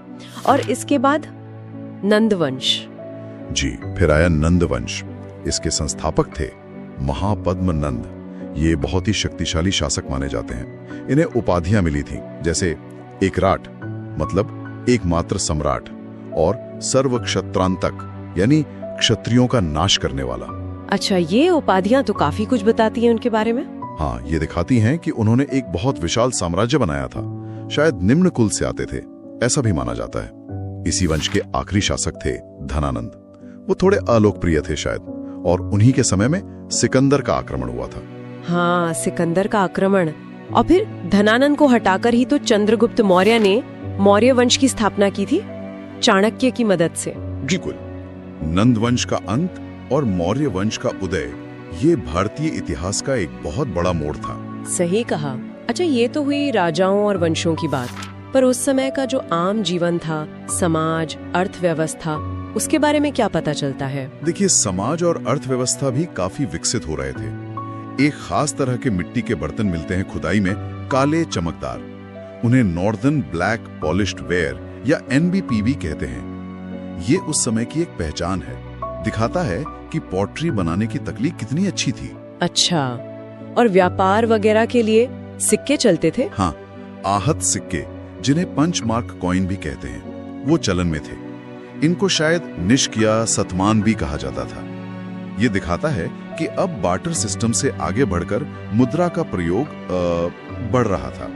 अर्थव्यवस्था मोनेटाइज हो रही थी। मतलब ट्रेड और कॉमर्स काफी फल फूल रहा होगा। जी, और जो कारीगर थे, व्यापारी थे, उनके अपने संगठन होते थे। श्रेणी कहते थे उन्हें, या गिल्ड। ये श्रेणियां एक तरह से अपने व्यापार को नियंत्रित करती थीं, नियम बनाती थीं। और खेती, कृषि का क्या हाल था? खेती की बात करें तो सिंचाई की व्यवस्था काफी उन्नत थी। इससे सरप्लस प्रोडक्शन होता था, मतलब जरूरत से ज्यादा अनाज पैदा होता था। और यही अतिरिक्त अनाज था जिससे राजा टैक्स लेता था, सेना रखता था, प्रशासन चलाता था। टैक्स की बात आई तो टैक्स सिस्टम कैसा था? क्या किसान बहुत ज्यादा टैक्स देते थे? एक टैक्स था बलि। ये शायद पहले स्वैच्छिक होता था, पर अब अनिवार्य कर बन गया था। और किसान अपनी उपज का लगभग छठा हिस्सा, मतलब 1/6, राजा को टैक्स के रूप में देते थे। अच्छा, और समाज में कौन लोग प्रभावशाली थे, जैसे गांव का मुखिया वगैरह? हाँ, समाज में अमीर किसान होते थे जिन्हें गहेपति कहा जाता था। ये जमीन के मालिक होते थे। गांव का जो मुखिया होता था उसे भोजक या ग्राम भोजक कहते थे। वो गांव के लेवल पर प्रशासन देखता था, टैक्स कलेक्शन में भी मदद करता था। और टैक्स वसूलने के लिए क्या अलग से अधिकारी भी थे? बिल्कुल। टैक्स सिस्टम काफी ऑर्गेनाइज था। जैसे सामान लाने ले जाने पर सीमा शुल्क यानी कस्टम ड्यूटी लगती थी। इससे वसूलने वाले अधिकारी शौल्किक या शुल्काध्यक्ष कहलाते थे। रास्तों पर चलने का भी टैक्स था, पथकर यानी टोल टैक्स। और जाति व्यवस्था, वो कैसी थी? जाति व्यवस्था या वर्ण व्यवस्था वो अब जन्म पर आधारित हो गई थी, मतलब वंशानुगत। तो इन सब बातों का अगर हम निचोड़ निकालें तो मगध के उदय का मतलब क्या था? मतलब ये है कि मगध का शक्तिशाली साम्राज्य बनना सिर्फ लड़ाइयों या राजाओं की महत्वाकांक्षा का नतीजा नहीं था। इसके पीछे एक मजबूत प्रशासनिक ढांचा था, एक विकसित होती अर्थव्यवस्था थी, संसाधनों का सही इस्तेमाल था और एक संगठित टैक्स सिस्टम था। इन सब चीजों ने मिलकर उस साम्राज्य को एक ठोस आधार दिया, उसे टिकाऊ बनाया। ये दिखाता है कि सिर्फ फौजी ताकत नहीं, बल्कि एक अच्छा एडमिनिस्ट्रेशन और इकोनॉमी भी कितनी जरूरी होती है। यहाँ एक सोचने वाली बात यह भी उठती है कि मगध ने जो प्रशासनिक और आर्थिक मॉडल स्थापित किया वो आगे आने वाले साम्राज्यों, खासकर मौर्य साम्राज्य के लिए किस हद तक एक टेम्पलेट या एक आधार बना। तो अब मेरा अगला विषय है मगध साम्राज्य। ये उन 16 महाजनपदों में से एक था और इसने भारतीय इतिहास पर अपनी बहुत गहरी छाप छोड़ी है कि आखिर मगध इतना शक्तिशाली कैसे बना, कौन कौन से प्रमुख राजवंश आए यहाँ और उस समय का समाज, अर्थव्यवस्था, वो सब कैसा था। चलिए इस पर थोड़ी गहराई से बात करते हैं। बिल्कुल, मगध का अध्ययन जरूरी है क्योंकि इसने भारत के पहले, आप कह सकते हैं, एक बड़े साम्राज्य की नींव रखी। देखिए, किसी भी शक्ति के उदय के पीछे कई कारण होते हैं, है ना। मगध के मामले में देखें तो उसकी भौगोलिक स्थिति, जो नेचुरल रिसोर्सेज थे, और हाँ, जो शासक थे उनकी नीतियां, इन सब ने मिलकर इसे एक प्रमुख ताकत बनाया। हाँ, जैसे आपने भौगोलिक स्थिति की बात की, इनकी राजधानियों को ही देखें। पहले राजगृह 5 पहाड़ियों से घिरा हुआ, मतलब एक तरह से नेचुरल किला। बिल्कुल बिल्कुल, सुरक्षा की दृष्टि से बहुत महत्वपूर्ण। और फिर बाद में पाटलिपुत्र, वो गंगा और सोम नदियों के संगम पर थी, तो ये तो व्यापार और जलमार्ग दोनों के लिए एकदम सही जगह होगी ना। एकदम सही कहा आपने, नदियों से आना जाना, व्यापार सब आसान हुआ और सुरक्षा तो थी ही। और एक बहुत बड़ी बात जो अक्सर डिस्कस होती है वो है लोहे के भंडार। हाँ, लौह अयस्क। जी, इस इलाके में लोहा आसानी से उपलब्ध था, तो इससे क्या हुआ, बेहतर हथियार बने, खेती के लिए अच्छे औजार बने, तो जाहिर है फौजी ताकत भी बढ़ी और खेती में प्रोडक्शन भी बढ़ा, जिससे बड़ी सेना रखना आसान हो गया। अच्छा, तो ये तो हुई लोकेशन और रिसोर्सेज की बात। अब आते हैं राजवंशों पर। हर्यंक वंश से शुरुआत हुई थी, है ना, बिंबिसार। हाँ, हर्यंक वंश, बिंबिसार इसके प्रमुख शासक थे। उन्होंने अंग राज्य को जीता था और आसपास के जो राज्य थे जैसे कोसल, लिच्छवी, मद्र, उनसे वैवाहिक संबंध बनाए, मतलब डिप्लोमेसी और युद्ध दोनों का इस्तेमाल किया अपनी स्थिति मजबूत करने के लिए। काफी रणनीतिक चालें थी। बिल्कुल। फिर उनके बेटे आए अजातशत्रु। इनके बारे में कहा जाता है कि इन्होंने अपने पिता की हत्या करके गद्दी हासिल की थी। अजातशत्रु ने भी विस्तार जारी रखा। काशी और जो समय का शक्तिशाली वज्जी संघ था, वैशाली वाला, उसको हराया। ये भी सुनने में आता है कि युद्ध में कुछ नई तकनीकें इस्तेमाल की, जैसे वो रथ मूसल और महाशिला कंटक जैसे कुछ इंजिन्स, और किलों की घेराबंदी भी की। अच्छा, और पहली बौद्ध संगीति भी तो इन्हीं के समय हुई थी। जी हाँ, बिल्कुल। पहली बौद्ध संगीति या काउंसिल कह लें, वो अजातशत्रु के संरक्षण में राजगृह में ही हुई थी। और फिर इसी वंश में उदाइन ने राजधानी बदली थी, पाटलिपुत्र ले गए थे। हाँ, उदाइन ने ही राजधानी को राजगृह से पाटलिपुत्र शिफ्ट किया था। हर्यंक वंश के बाद फिर आया शिशुनाग वंश। शिशुनाग वंश, इनकी क्या खास बात थी? शिशुनाग वंश की सबसे बड़ी उपलब्धि मानी जाती है अवंती को जीतना। अवंती भी एक शक्तिशाली महाजनपद था उस समय, तो उसको मगध में मिला लेना एक बहुत बड़ी कामयाबी थी। और इनके समय में दूसरी बौद्ध संगीति हुई वैशाली में। ओके, पहले राजगृह में, फिर वैशाली में, ठीक है। और इसके बाद नंदवंश। जी, फिर आया नंदवंश। इसके संस्थापक थे महापद्म नंद। ये बहुत ही शक्तिशाली शासक माने जाते हैं। इन्हें उपाधियां मिली थी, जैसे एकराट मतलब एकमात्र सम्राट, और सर्व क्षत्रांतक यानी क्षत्रियों का नाश करने वाला। अच्छा, ये उपाधियां तो काफी कुछ बताती हैं उनके बारे में। हाँ, ये दिखाती हैं कि उन्होंने एक बहुत विशाल साम्राज्य बनाया था। शायद निम्न कुल से आते थे, ऐसा भी माना जाता है। इसी वंश के आखिरी शासक थे धनानंद। वो थोड़े अलोकप्रिय थे शायद। अब हमारा अगला टॉपिक है मौर्य साम्राज्य। कह सकते हैं बहुत ही महत्वपूर्ण अध्याय है। विशाल साम्राज्य की नींव रखी गई थी और ये प्रतियोगी परीक्षाओं के लिए भी मतलब काफी अहम है। तो चलिए इसके जो मुख्य बिंदु हैं उन पे एक नजर डालते हैं। बिल्कुल, और हम सिर्फ ये नहीं देखेंगे कि क्या हुआ, बल्कि ये समझने की कोशिश करेंगे कि भाई ये साम्राज्य बना कैसे, इसका प्रशासन कैसे चलता था, और खासकर सम्राट अशोक, उनकी क्या भूमिका थी, उनके अभिलेख क्या कहते हैं। हाँ, तो कहानी शुरू होती है चंद्रगुप्त मौर्य से।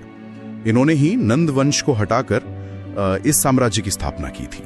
जी, और कहते हैं कि इसमें उनके गुरु और सलाहकार कौटिल्य या चाणक्य जिन्हें कहते हैं, उनका बहुत बड़ा हाथ था। उनकी रचना अर्थशास्त्र भी काफी प्रसिद्ध है। बिल्कुल, और उन्हीं के समय में वो यूनानी राजदूत मेगास्थनीज वो भी आए थे पाटलिपुत्र।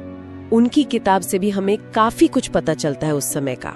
अच्छा, फिर चंद्रगुप्त के बाद उनके बेटे बिंदुसार आए और फिर इतिहास के शायद सबसे जाने माने शासक सम्राट अशोक। हाँ, अशोक का समय तो बहुत ही खास है। खासकर कलिंग युद्ध के बाद जो बदलाव आया उनमें, उन्होंने लड़ाई छोड़ दी और धम्म अपनाया। ये धम्म क्या था वैसे? मतलब कोई धर्म था या कुछ और? देखिए, ये कोई नया धर्म नहीं था। ये ज्यादातर नैतिक सिद्धांत थे, आचार विचार के नियम थे, जैसे बड़ों का आदर करना, अहिंसा, सच बोलना, इन सब बातों पर जोर था। और उन्होंने इसका खूब प्रचार भी करवाया। और इस वंश के आखिरी शासक वो थे बृहद्रथ, जिनकी हत्या उन्हीं के सेनापति पुष्यमित्र शुंग ने कर दी थी। और फिर शुंग वंश की शुरुआत हुई। अच्छा, अब जरा प्रशासन पर आते हैं। मौर्य प्रशासन के बारे में कहा जाता है कि वो काफी वेल ऑर्गेनाइज था। हाँ बिल्कुल, एक सिद्धांत मिलता है, सप्तांग सिद्धांत। हाँ, सप्तांग, 7 अंग। जी, राज्य के 7 अंग माने गए। राजा, अमात्य यानी मंत्री, जनपद यानी इलाका, दुर्ग मतलब किला, कोश यानी खजाना, दंड यानी सेना और मित्र यानी सहयोगी राज्य। ये एक तरह से पूरे राज्य का फ्रेमवर्क था। और जमीनी स्तर पर कैसा था? केंद्र में क्या व्यवस्था थी? केंद्र में एक मंत्री परिषद होती थी राजा की मदद के लिए, और फिर कई अधिकारी थे अलग अलग काम देखने के लिए, जैसे युक्त, राजुक, प्रादेशिक, ये सब। और शहरों का प्रशासन, पाटलिपुत्र का जिक्र आता है अक्सर। हाँ, पाटलिपुत्र का प्रशासन तो काफी विस्तृत था। मेगास्थनीज ने लिखा है कि शहर का काम देखने के लिए 6 समितियां थीं और हर समिति में 5 सदस्य होते थे। 6 समितियां? क्या क्या काम देखती थी ये? अलग अलग काम थे, जैसे एक समिति उद्योगों का काम देखती थी, एक विदेशियों की देखरेख करती थी, एक जन्म मृत्यु का रिकॉर्ड रखती थी, फिर व्यापार वाणिज्य देखने वाली समिति, बनी हुई चीजों की जांच करने वाली और बिक्री कर वसूलने वाली समिति। मतलब काफी डिटेल में सोचा गया था। कमाल है, उस जमाने में इतना व्यवस्थित नगर प्रशासन। और सेना भी जबरदस्त थी। पैदल सैनिक, घुड़सवार, हाथी सेना, रथ सेना, यहाँ तक कि नौसेना भी थी। और जासूसी व्यवस्था वो भी बहुत मजबूत थी। गूढ़ पुरुष कहा जाता था जासूसों को। हाँ, कुछ अधिकारियों के नाम भी याद रखने होते हैं, जैसे समाहर्ता और सन्निधाता। जी हाँ, समाहर्ता जो थे वो राजस्व इकट्ठा करने वाले मुख्य अधिकारी थे, टैक्स कलेक्शन। और सन्निधाता वो राजकीय कोष यानी ट्रेजरी और भंडार गृह के संरक्षक थे। ठीक है, अब आते हैं अर्थव्यवस्था पर। तो जाहिर है कृषि मुख्य आधार रही होगी। बिल्कुल, खेती ही मेन थी और उपज का करीब 6वां हिस्सा टैक्स के रूप में लिया जाता था, जिसे भाग कहते थे। और क्या स्रोत थे आय के? राज्य का कुछ चीजों पर एकाधिकार था, मोनोपोली थी, जैसे खानों पर, जंगलों पर, नमक बनाने पर, शराब बनाने पर। इनसे भी राज्य को आमदनी होती थी। व्यापार कैसा था? व्यापार भी काफी उन्नत था, देश के अंदर भी और बाहर दूसरे देशों से भी। और मुद्रा के तौर पर वो आहत सिक्के, पंच मार्क्ड कॉइन, वो चलते थे। समाज की बात करें तो वर्ण व्यवस्था तो थी ही। हाँ, वर्ण व्यवस्था मौजूद थी, लेकिन मेगास्थनीज ने एक अलग तरह का वर्गीकरण किया है। उन्होंने काम के आधार पर समाज को 7 वर्गों में बांटा है, जैसे दार्शनिक, किसान, सैनिक, चरवाहे, कारीगर, निरीक्षक और मंत्री। अच्छा, काम के आधार पर? ये दिलचस्प है। और दास प्रथा? हाँ, दास प्रथा भी उस समय थी।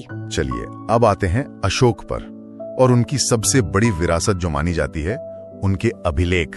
बिल्कुल, ये अभिलेख तो कमाल के हैं। पत्थर के बड़े बड़े खंभों पर, चट्टानों पर, गुफाओं की दीवारों पर। सोचिए, पूरे साम्राज्य में फैले हुए हैं। ये अपने आप में एक अनोखी चीज है कि कोई राजा अपनी बात सीधे अपनी प्रजा तक इस तरह पहुंचा रहा है। किस भाषा और लिपि में है यह अभिलेख?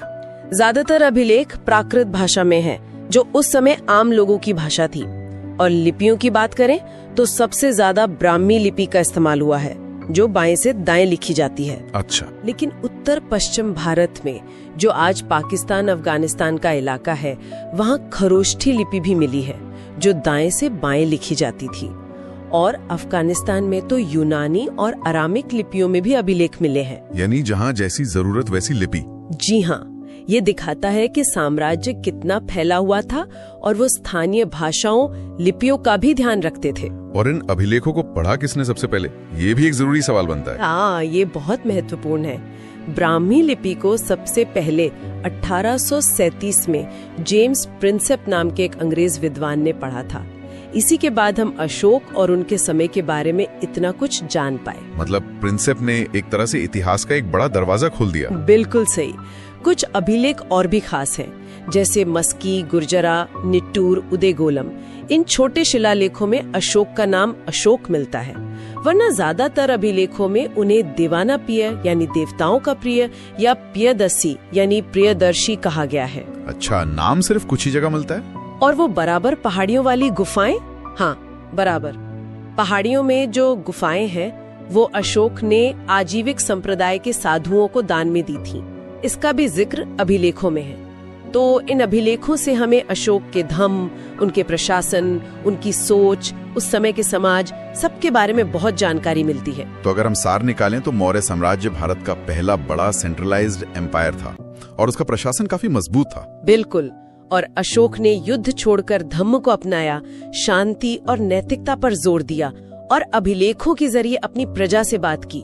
ये उस जमाने के हिसाब से बहुत ही आगे की सोच थी, बहुत अनोखी बात थी। हाँ, इसका असर तो भारतीय इतिहास पर बहुत गहरा रहा है। निश्चित रूप से उनकी प्रशासनिक और नैतिक विरासत का प्रभाव आज भी हम कहीं न कहीं देख सकते हैं। ये सोचने वाली बात है कि मौर्य काल की जो प्रशासनिक व्यवस्था थी, खासकर नगर प्रबंधन या उनका टैक्स सिस्टम, उसमें से क्या आज भी हमारे लिए कुछ सीखने लायक हो सकता है? क्या कुछ प्रासंगिक है आज भी? उम्मीद है मौर्य साम्राज्य पर ये चर्चा आपके रिवीजन में मददगार रही होगी। जी, अब मेरा अगला टॉपिक है मौर्योत्तर काल, मौर्य साम्राज्य के पतन के बाद का वो समय। हमारे पास जो जानकारी है उसमें दिखता है कि ये एक ऐसा दौर था जब भारत में कोई एक केंद्रीय शक्ति नहीं थी। तो चलिए इस बिखरे हुए लेकिन हाँ बेहद अहम दौर की मुख्य बातों को समझने की कोशिश करते हैं। बिल्कुल, ये समझना जरूरी है क्योंकि इसी दौर में शुंग, कण्व, सातवाहन जैसे जो भारतीय राजवंश थे वो अपनी पहचान बना रहे थे। तो वहीं शक, कुषाण, पार्थियन और हिंद यवन जैसे बाहरी शासक भी भारतीय उपमहाद्वीप पर अपना गहरा असर छोड़ रहे थे। हम इन सभी के सबसे महत्वपूर्ण पहलुओं पर गौर करेंगे। ठीक है, तो मौर्यों के ठीक बाद आते हैं शुंग वंश। 185 बीसी से 73 बीसी तक इनके संस्थापक थे पुष्यमित्र शुंग। मौर्यों के सेनापति थे ये। राजधानी पाटलिपुत्र और मध्य प्रदेश में विदिशा थी। हाँ, पुष्यमित्र शुंग वैदिक धर्म के अनुयायी थे, लेकिन एक दिलचस्प बात यह है कि उन्होंने बौद्ध कला को भी संरक्षण दिया। अच्छा। जैसे भरहुत स्तूप के पुनर्निर्माण से पता चलता है। और उनके बेटे अग्निमित्र तो कालिदास के प्रसिद्ध नाटक मालविकाग्निमित्रम के नायक भी हैं। हाँ, ये तो सुना है। शुंगों का अंत फिर कण्व वंश के वासुदेव ने किया। अच्छा, तो शुंगों के बाद कण्व वंश आया 73 बीसी से 28 बीसी तक। संस्थापक वासुदेव जी। राजधानी पाटलिपुत्र ही रही। इनका शासनकाल तो काफी छोटा रहा। फिर सही कहा। जल्द ही इन्हें दक्कन की एक बड़ी शक्ति सातवाहन वंश के सिमुक ने हरा दिया। हाँ, सातवाहन। हाँ, और यहीं से सातवाहनों का प्रभावशाली दौर लगभग 60 बीसी से 225 एडी तक वो शुरू होता है। सिमुक संस्थापक थे। हाँ, लेकिन सबसे प्रसिद्ध शासक गौतमीपुत्र सातकर्णी माने जाते हैं। गौतमीपुत्र सातकर्णी, जिन्होंने शकों को हराया था। जी बिल्कुल, शकों को हराया था। सातवाहनों की एक बहुत ही अनोखी बात थी, वो मातृनाम पद्धति वाली, मेट्रोनॉमिक्स जिसे कहते हैं। हाँ, राजा अपने नाम के आगे अपनी माँ का नाम लगाते थे, जैसे गौतमी पुत्र। बिल्कुल, गौतमी का पुत्र। लेकिन ये जानना भी जरूरी है कि राज सिंहासन का उत्तराधिकार पिता से पुत्र को ही मिलता था, मतलब पैट्रिलिनियल ही था। सही कहा, उत्तराधिकार पितृवंशीय ही था और उन्होंने ही ब्राह्मणों और बौद्ध भिक्षुओं को कर मुक्त भूमि दान देने की प्रथा शुरू की। इसका आगे चलकर समाज पर गहरा असर पड़ा। भूमि दान की शुरुआत। हाँ, और उन्होंने सीसे के सिक्के भी जारी किए, लीड कॉइन्स। अच्छा, सीसे के? वो तो काफी अलग है। जी, उस समय के लिए काफी अलग था। हाँ, उनकी वास्तुकला भी अद्भुत है। चट्टानों को काट कर बनाए गए चैत्य और विहार। हाँ, अजंता एलोरा जैसे। जी, अजंता एलोरा और अमरावती, नागार्जुन कोंडा में भी मिलते हैं। इनकी राजभाषा प्राकृत थी। तो ये थे कुछ प्रमुख देसी राजवंश। लेकिन जैसा हमने शुरू में कहा, इसी दौर में मध्य एशिया से भी कई समूह भारत आए। इनमें सबसे पहले थे हिंद यवन, इंडो ग्रीक्स। हाँ, ये बैक्ट्रिया के शासक थे और हिंदू कुश पर्वत पार करके भारत आने वाले पहले बाहरी शासकों में से थे। इन्होंने ही भारत में सबसे पहले सोने के सिक्के जारी किए। सोने के सिक्के सबसे पहले इन्होंने? हाँ, जिन पर राजाओं के चित्र और नाम होते थे। और हेलेनिस्टिक कला, मतलब यूनानी शैली की कला, वो भी इन्हीं की देन है, जिसका असर हमें बाद में गांधार कला की मूर्तियों में साफ दिखता है। अच्छा, गांधार कला पर प्रभाव। जी, इनके सबसे प्रसिद्ध शासक मिनांडर या मिलिंद थे। मिलिंद, हाँ, मिलिंद पन्नो। बिल्कुल, जिनका बौद्ध भिक्षु नागसेन के साथ जो संवाद है वो मिलिंद पन्नो ग्रंथ में दर्ज है। हिंद यवनों के बाद शक आए, सिदियंस। सुना है इनकी कई शाखाएं थी भारत में। जी हाँ, 5 शाखाएं थीं, भारत के अलग अलग हिस्सों में फैली। पश्चिमी भारत में इनकी शाखा सबसे शक्तिशाली रही और उसके सबसे प्रसिद्ध शासक थे रुद्रदामन प्रथम। रुद्रदामन, जूनागढ़ अभिलेख वाले। पश्चिमी भारत में इनका शासन 4वीं सदी तक चला, जब गुप्त शासक चंद्रगुप्त द्वितीय ने इन्हें हराया। अच्छा, चंद्रगुप्त द्वितीय ने, पर वो विक्रम संवत वाली बात। हाँ, एक दिलचस्प मान्यता ये भी है कि 57 ईसा पूर्व में उज्जैन के राजा विक्रमादित्य ने शकों को हराकर विक्रम संवत की शुरुआत की थी। अच्छा। शकों के बाद उत्तर पश्चिम में पार्थियन आए, पहलव। हाँ। इनका शासन शकों के बाद उसी इलाके में रहा।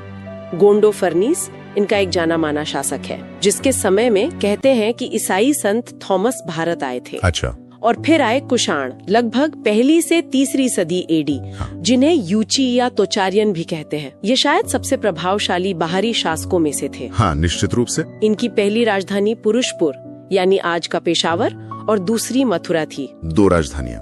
जी। इनके सबसे महान शासक कनिष्क थे।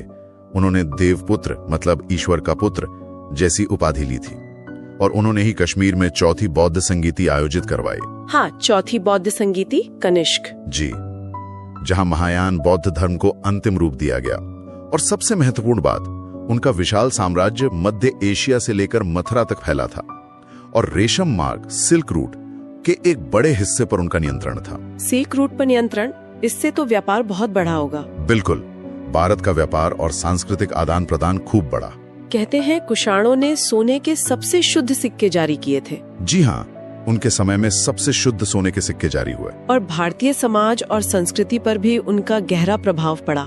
क्या क्या चीजें आई? बिल्कुल, जैसे पगड़ी पहनने का चलन, लंबा कोट, पतलून, ये सब कुषाणों के प्रभाव से आए। घुड़सवारी में बेहतर किस्म की लगाम और जीन का प्रयोग भी शुरू हुआ। अच्छा, और उन्होंने शासन के लिए क्षत्रप प्रणाली मतलब प्रांतों में सैन्य गवर्नर नियुक्त करना, उसको अपनाया।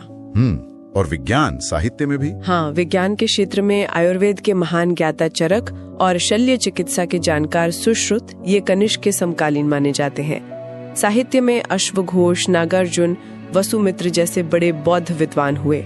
और कला, गांधार और मथुरा शैली।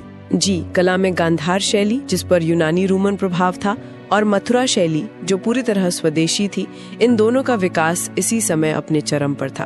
तो कुल मिला के देखें तो ये दौर भले ही राजनीतिक रूप से बिखरा हुआ लगता हो, हाँ, लेकिन सांस्कृतिक दृष्टि से ये एक संगम का और नए विकास का समय था। देशी और विदेशी तत्व घुल मिल रहे थे। कला, धर्म, विज्ञान, साहित्य, सब में नई चीजें हो रही थी। एकदम सही। इस दौर का जो राजनीतिक बिखराव था और साथ ही साथ बाहरी दुनिया से जो संपर्क पड़ा, उसने भारतीय सभ्यता को एक नई दिशा दी। और ये समझना जरूरी है कि कैसे इन घटनाओं ने आगे चलकर गुप्त काल और उसके बाद की भारत की नींव रखी। हाँ, और सोचने वाली बात यह भी है कि क्या ये जो राजनीतिक अनेकता थी, इसी ने विभिन्न संस्कृतियों को फलने फूलने और आपस में मिलने का मौका दिया, जिससे वो एक मिलीजुली संस्कृति बनी, जिसे हम आज भारतीय संस्कृति कहते हैं। बाहरी शक्तियों के साथ ये जो गहन आदान प्रदान हुआ, इसने भारतीय पहचान को कितना बदला और कितना समृद्ध किया होगा, ये सोचने वाली बात है। अब मेरा अगला विषय है संगम युग। ये प्राचीन दक्षिण भारत, खासकर जो तमिल प्रदेश का इतिहास है, उसका एक बहुत ही दिलचस्प और जरूरी दौर है। बिल्कुल। इस समय में मुख्य तौर पर हम 3 राज्यों का जिक्र सुनते हैं, चोल, चेर और पांड्य। हाँ, ये 3 सबसे महत्वपूर्ण थे। चलिए शुरुआत पांड्यों से करते हैं। इनका इलाका था दक्षिणी तमिलनाडु, है ना? और मदुरै इनकी राजधानी। हाँ, मदुरै बहुत ही प्रसिद्ध शहर। और ये बात भी है कि यूनानी राजदूत मेगास्थनीज, उन्होंने भी पांड्यों का जिक्र किया है अपनी किताब में। अच्छा। और हाँ, पांड्य राज्य जो था वो मोतियों के लिए दुनिया भर में जाना जाता था। हाँ, मोती मैंने भी पढ़ा है। उनका रोम साम्राज्य के साथ जबरदस्त व्यापार था, खासकर ये जो कोरकई बंदरगाह था वहाँ से। कोरकई, हाँ। और इसका सबूत ये है कि उस इलाके में काफी रोमन सिक्के भी मिले हैं, तो ये उनकी आर्थिक ताकत दिखाता है। सही बात है। और एक और खास बात, पांड्य राजाओं ने ही तमिल कवियों की वो 3 बड़ी सभाएं, जिन्हें हम संगम कहते हैं, वो आयोजित करवाई थी। अच्छा, उन्हीं के संरक्षण में हुई ये सभाएं। समाज में भी कुछ अलग अलग वर्ग थे शायद। हाँ बिल्कुल। जैसे जो शासक वर्ग था उनको अरसर कहते थे, अरसर। और जो अमीर किसान थे वो वेल्लालर कहलाते थे। और एक निचला तबका भी था, कड़ैसियर। कड़ैसियर, ठीक है। बिल्कुल। अच्छा, अब पांड्यों के थोड़ा उत्तर पूर्व में चलें तो कावेरी नदी का जो डेल्टा है, बड़ा उपजाऊ इलाका, वहाँ था चोलों का राज। चोल, हाँ। उरैयूर और पुहार, जिसको कावेरी पट्टिनम भी कहते हैं, वो इनकी राजधानियां रहीं। और चोलों का नाम शायद सूती कपड़े के व्यापार से जुड़ा है। हाँ बिल्कुल, सूती कपड़ा इनका मुख्य व्यापार था। अच्छा, इनके राजाओं में करिकाल का नाम बहुत आता है। हाँ, सबसे ताकतवर राजा माने जाते हैं। हाँ, करिकाल। उन्होंने वेन्नी की लड़ाई जीती थी, जो काफी महत्वपूर्ण मानी जाती है, और उन्होंने चोल शक्ति को काफी बढ़ाया था। और इनका निशान वो बाघ था शायद। जी हाँ, बाघ, चोलों का प्रतीक चिन्ह। ठीक है, तो ये हो गए चोल। अब चेर राज्य की बात करें, ये आजकल का केरल और तमिलनाडु का कुछ हिस्सा यही था ना? हाँ बिल्कुल, आधुनिक केरल और तमिलनाडु का कुछ हिस्सा मिलाकर। इनकी राजधानी वंची या करुवूर थी। चेरों का भी रोम से अच्छा खासा व्यापार था, सुना है। मुजरिस और थोंडी ये इनके बड़े बंदरगाह थे। हाँ, मुजरिस तो बहुत ही फेमस पोर्ट था उस समय का। कहते हैं कि इनके इलाके में रोमन देवता ऑगस्टस का एक मंदिर भी था। सच में? ऑगस्टस का मंदिर? ये तो दिखाता है कि रिश्ते कितने गहरे थे। मतलब बिल्कुल, व्यापारिक और सांस्कृतिक दोनों तरह के। इनका जो राज चिन्ह था वो था धनुष बाण। धनुष बाण, ठीक है। और चेरों में सबसे प्रसिद्ध शासक वो हुए सेनगुट्टुवन। उन्हें लाल चेर या भला चेर भी कहते हैं। लाल चेर। और उन्होंने काफी अनोखी पूजा शुरू की थी, पत्तिनी पूजा। इसमें कन्नगी नाम की एक पतिव्रता स्त्री को देवी मानकर पूजा जाता था। कन्नगी पूजा? ये तो काफी अलग बात है।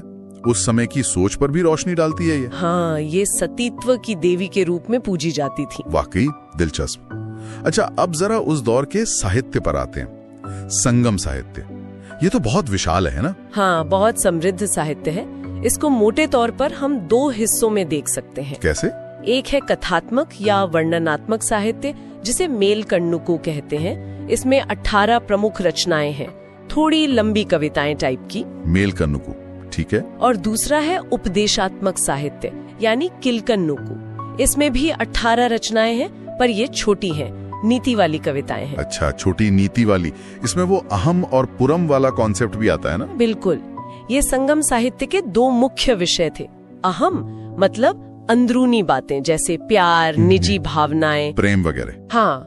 और पुरम मतलब बाहरी दुनिया की बातें, जैसे युद्ध, वीरता, राजाओं की प्रशंसा, सार्वजनिक जीवन। हाँ, और पुरम, समझ गया। इसी साहित्य में हमें एत्तु तो गई मतलब 8 संकलन और पत्तू पाट्टू यानी 10 गीत जैसे महत्वपूर्ण संग्रह मिलते हैं। एत्तु तो गई और पत्तू पाट्टू। और हाँ, एक बहुत ही महत्वपूर्ण ग्रंथ है तोल काप्यम। ये दूसरा जो संगम हुआ था उसका माना जाता है, और ये एक तमिल व्याकरण का ग्रंथ है। व्याकरण ग्रंथ तोल काप्यम जी। और इसके अलावा शिलप्पाधिकारम और मणिमेकलई जैसे प्रसिद्ध महाकाव्य भी इसी दौर की देन है। वाह, काफी कुछ लिखा गया है। मतलब एक और चीज जो ध्यान में आती है वो है तिड़ई की अवधारणा। वो क्या थी? हाँ, ये बहुत खास है संगम युग की। तमिल प्रदेश को उन्होंने 5 अलग अलग भौगोलिक क्षेत्रों में बांटा था। 5 क्षेत्र? कौन कौन हाँ, से? पहाड़ी इलाका था कुरिंजी, जंगल वाला मुल्लय, खेती वाली जमीन मरुतम, समुद्र तट नेतल और सूखा रेगिस्तानी जैसा इलाका पालय। कुरंजी, मुल्ले, मरुथम, नेतल, पालय। भी कि वहाँ अहम की कविताएं ज्यादा होंगी या पुरम की, ये भी जुड़ा होता था। अच्छा, मतलब भूगोल का असर लोगों के जीवन और साहित्य पर भी था। बिल्कुल, इसने वहाँ के जीवन को बहुत गहराई से प्रभावित किया। और एक चीज, अशोक के शिलालेखों में भी तो इन राज्यों का जिक्र मिलता है ना? चोल, पांड्या, सत्यपुत्र और चेरपुत्र। हाँ बिल्कुल सही। अशोक के अभिलेखों में इन दक्षिणी राज्यों का उल्लेख है, जो दिखाता है कि ये उस समय कितने महत्वपूर्ण थे। ब्राह्मणों का भी उल्लेख मिलता है। तो अगर हम सार देखें तो संगम युग में दक्षिण भारत में एक काफी व्यवस्थित राजनीतिक ढांचा था, जिसमें ये 3 बड़े राज्य थे, चोल, चेर, पांड्य। व्यापार खासकर रोम के साथ बहुत उन्नत था, जिसने अर्थव्यवस्था को मजबूती दी। हाँ, वो रोमन सिक्कों वाली बात। जी। और सबसे बढ़कर इस युग ने हमें एक शानदार तमिल साहित्य दिया। ये संगम साहित्य उस समय के समाज, संस्कृति और लोगों की सोच को समझने का एक अनमोल खजाना है। बिल्कुल। तो श्रोताओं के लिए एक सवाल छोड़ जाते हैं सोचने को। संगम साहित्य की ये जो थीम है, अहम और पुरम या फिर वो कन्नगी पूजा जैसी अनोखी परंपराएं, ये उस दौर की जो उत्तर भारतीय संस्कृति थी उससे कितनी अलग लगती हैं, और ये फर्क दक्षिण भारत की अपनी एक विशिष्ट पहचान को कैसे दिखाते हैं, इस पर जरूर सोचिएगा। हाँ, ये एक अच्छा सवाल। अब मेरा अगला विषय है गुप्त काल। ये लगभग 310 ईस्वी से 540 ईस्वी तक का समय है।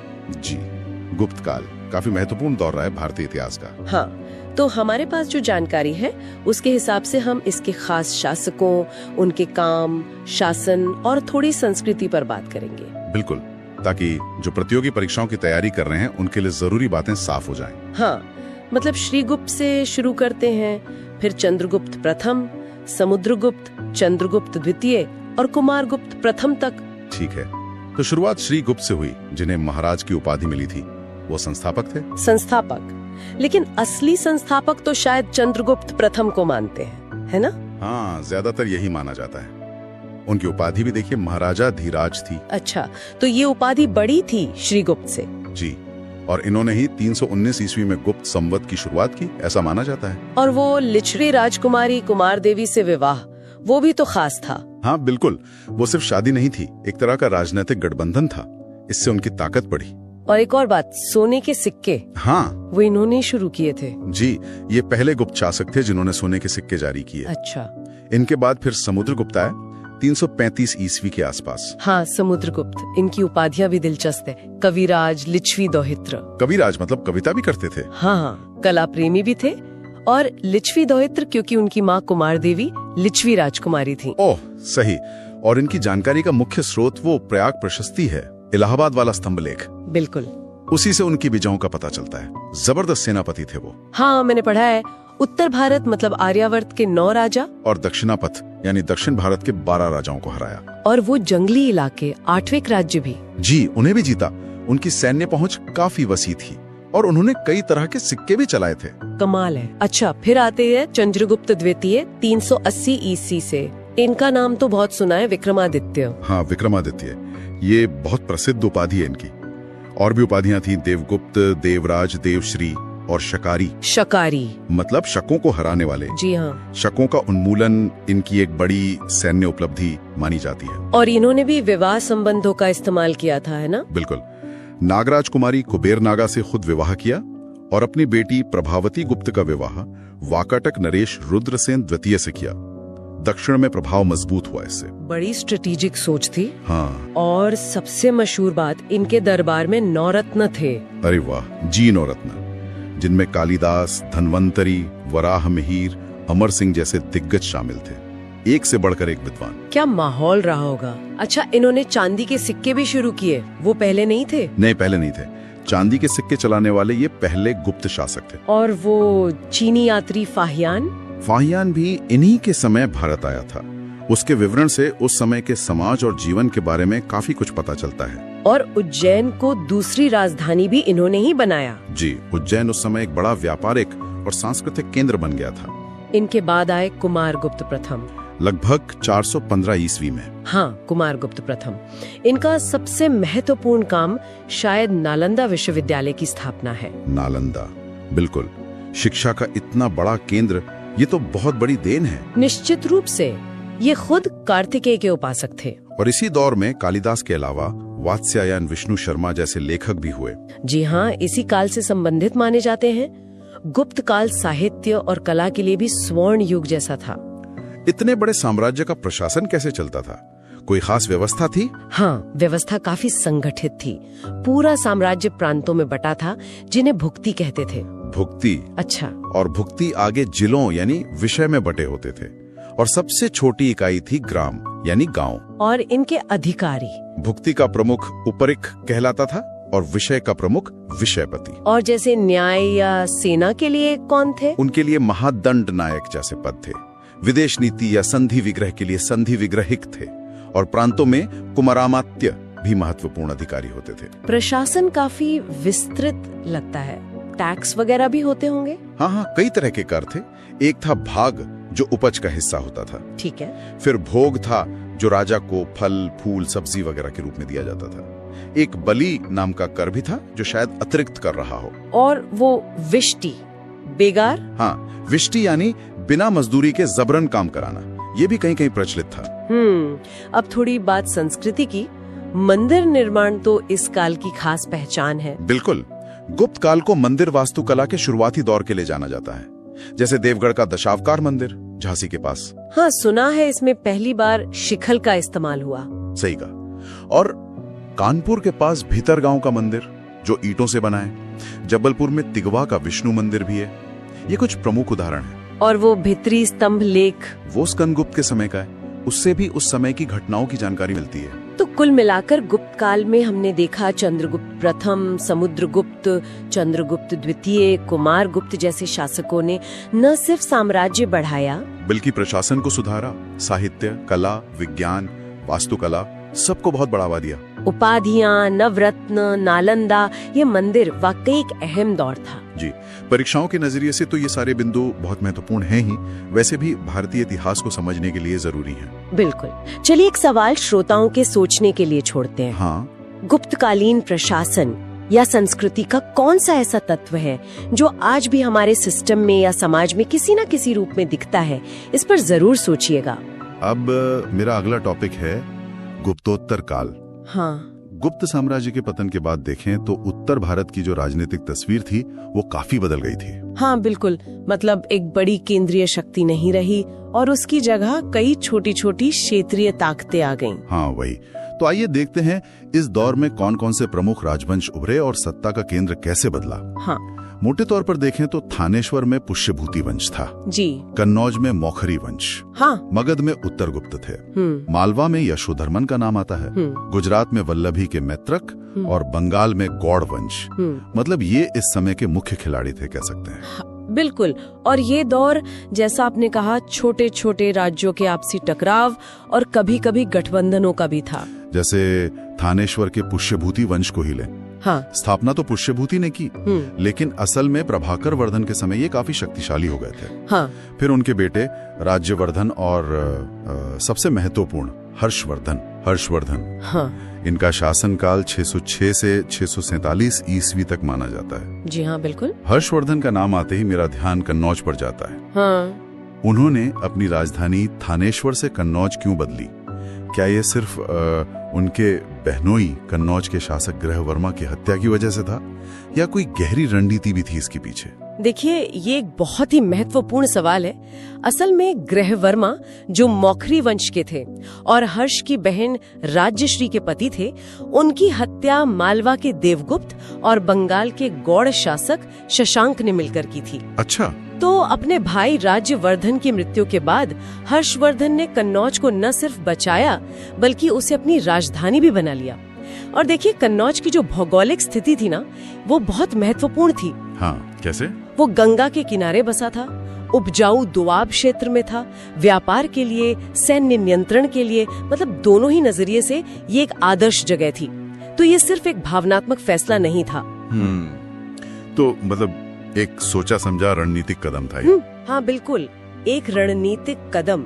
और इसी वजह से कन्नौज का महत्व बहुत बढ़ गया इस दौर में। इसी दौर के बारे में हमें काफी जानकारी वो बाणभट्ट की रचनाओं और चीनी यात्री हुएनसैंग के विवरणों से मिलती है ना? हाँ बिल्कुल सही। बाणभट्ट तो हर्ष के दरबारी कवि थे और हुएनसांग ने हर्ष के शासनकाल में ही भारत की यात्रा की थी और काफी विस्तार से यहाँ के बारे में लिखा। सुना है हर्ष खुद भी काफी विद्वान और कला प्रेमी थे।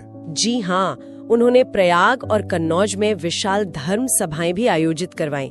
उन्हें उपाधियां भी मिली थीं, जैसे शिलादित्य। हाँ, शिलादित्य मतलब गुणों का सूर्य। हाँ, और सकलोत्तरा पथनाथ, जिसका मतलब है समस्त उत्तरी क्षेत्र का स्वामी।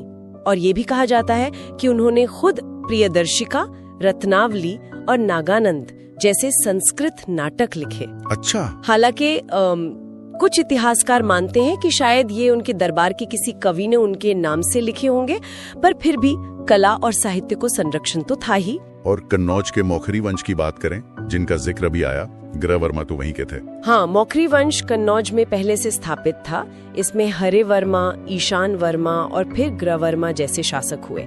और जैसा हमने बात की, इनका पुष्यभूति वंश से वैवाहिक संबंध बना, जो उस समय की राजनीति में आम बात थी। ठीक। और उधर मगध में उत्तर गुप्त वंश का क्या हाल था? मगध में उत्तर गुप्त वंश के शासक थे, जैसे कृष्णगुप्त, देवगुप्त। इनके मौखरी और पुष्यभूति वंशों से रिश्ते मतलब कभी दोस्ताना रहते थे तो कभी दुश्मनी वाले, ये बदलता रहता था। अच्छा, मालवा में भी एक शक्तिशाली शासक का नाम आता है, यशोधर्मन। हाँ, यशोधर्मन। इनका समय लगभग 530 ईस्वी के आसपास का माना जाता है। इनका जिक्र मिलता है मंदसौर अभिलेख में। हाँ, मंदसौर अभिलेख जी, जो इस काल की जानकारी का एक अहम स्रोत है। यशोधर्मन को श्रेय दिया जाता है हूण शासक मेहर कुल को हराने का। अरे हाँ, हूण, जिन्होंने गुप्त साम्राज्य को कमजोर करने में बड़ी भूमिका निभाई थी। बिल्कुल। तो यशोधर्मन का उनको हराना एक बड़ी उपलब्धि थी। और पश्चिम में गुजरात की तरफ वल्लभी के मैत्रक वंश का क्या महत्व था? मैंने सुना है वल्लभी सिर्फ राजधानी नहीं थी, है ना? हाँ, बिल्कुल सही सुना है। मैत्रक वंश की स्थापना तो भट्टारक ने की थी करीब 470 ईस्वी में, और उनकी राजधानी वल्लभी पश्चिमी भारत में शिक्षा और संस्कृति का एक बहुत बड़ा केंद्र बन गई थी। अच्छा, किस तरह का केंद्र? ये खासतौर पर हीनयान बौद्ध धर्म का एक महत्वपूर्ण केंद्र थी। मतलब बौद्ध धर्म की जो शुरुआती शाखाएं थी उनमें से एक। और इतना ही नहीं, दूसरी जैन संगीति यानी जैन धर्म की दूसरी बड़ी सभा, वो भी यहीं वल्लभी में ही हुई थी। अच्छा, ये तो काफी महत्वपूर्ण है। जी हाँ, इसकी अध्यक्षता देवर्धि क्षमा श्रमण ने की थी। तो वल्लभी का सांस्कृतिक महत्व बहुत था। अब आते हैं बंगाल के गौड़ वंश पर। शासक शशांक का नाम सुनते ही हर्षवर्धन से उनकी दुश्मनी याद आती है। बिल्कुल। शशांक, जिनका समय लगभग 600 से 625 ईस्वी का है, वो एक महत्वाकांक्षी और काफी शक्तिशाली शासक थे।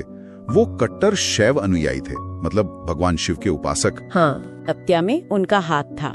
उन पर यह भी आरोप है कि उन्होंने बोध गया में उस पवित्र बोधि वृक्ष को कटवा दिया था जिसके नीचे बुद्ध को ज्ञान प्राप्त हुआ था। ओहो, तो फिर तो बौद्ध अनुयायियों में उनके प्रति काफी नाराजगी रही होगी। जाहिर सी बात है, उनके इस कदम की काफी आलोचना हुई। तो ये साफ दिख रहा है कि गुप्तों के बाद जो पाटलिपुत्र का पुराना गौरव था वो शायद कम हो रहा था। हाँ, और सत्ता का नया केंद्र अब कन्नौज बनता जा रहा था। हाँ बिल्कुल।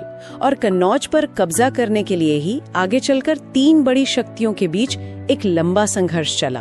पूर्व से पाल, पश्चिम से गुर्जर प्रतिहार और दक्षिण से राष्ट्रकूट। हाँ, इसे ही त्रिपक्षीय संघर्ष कहते हैं ना? जी वही।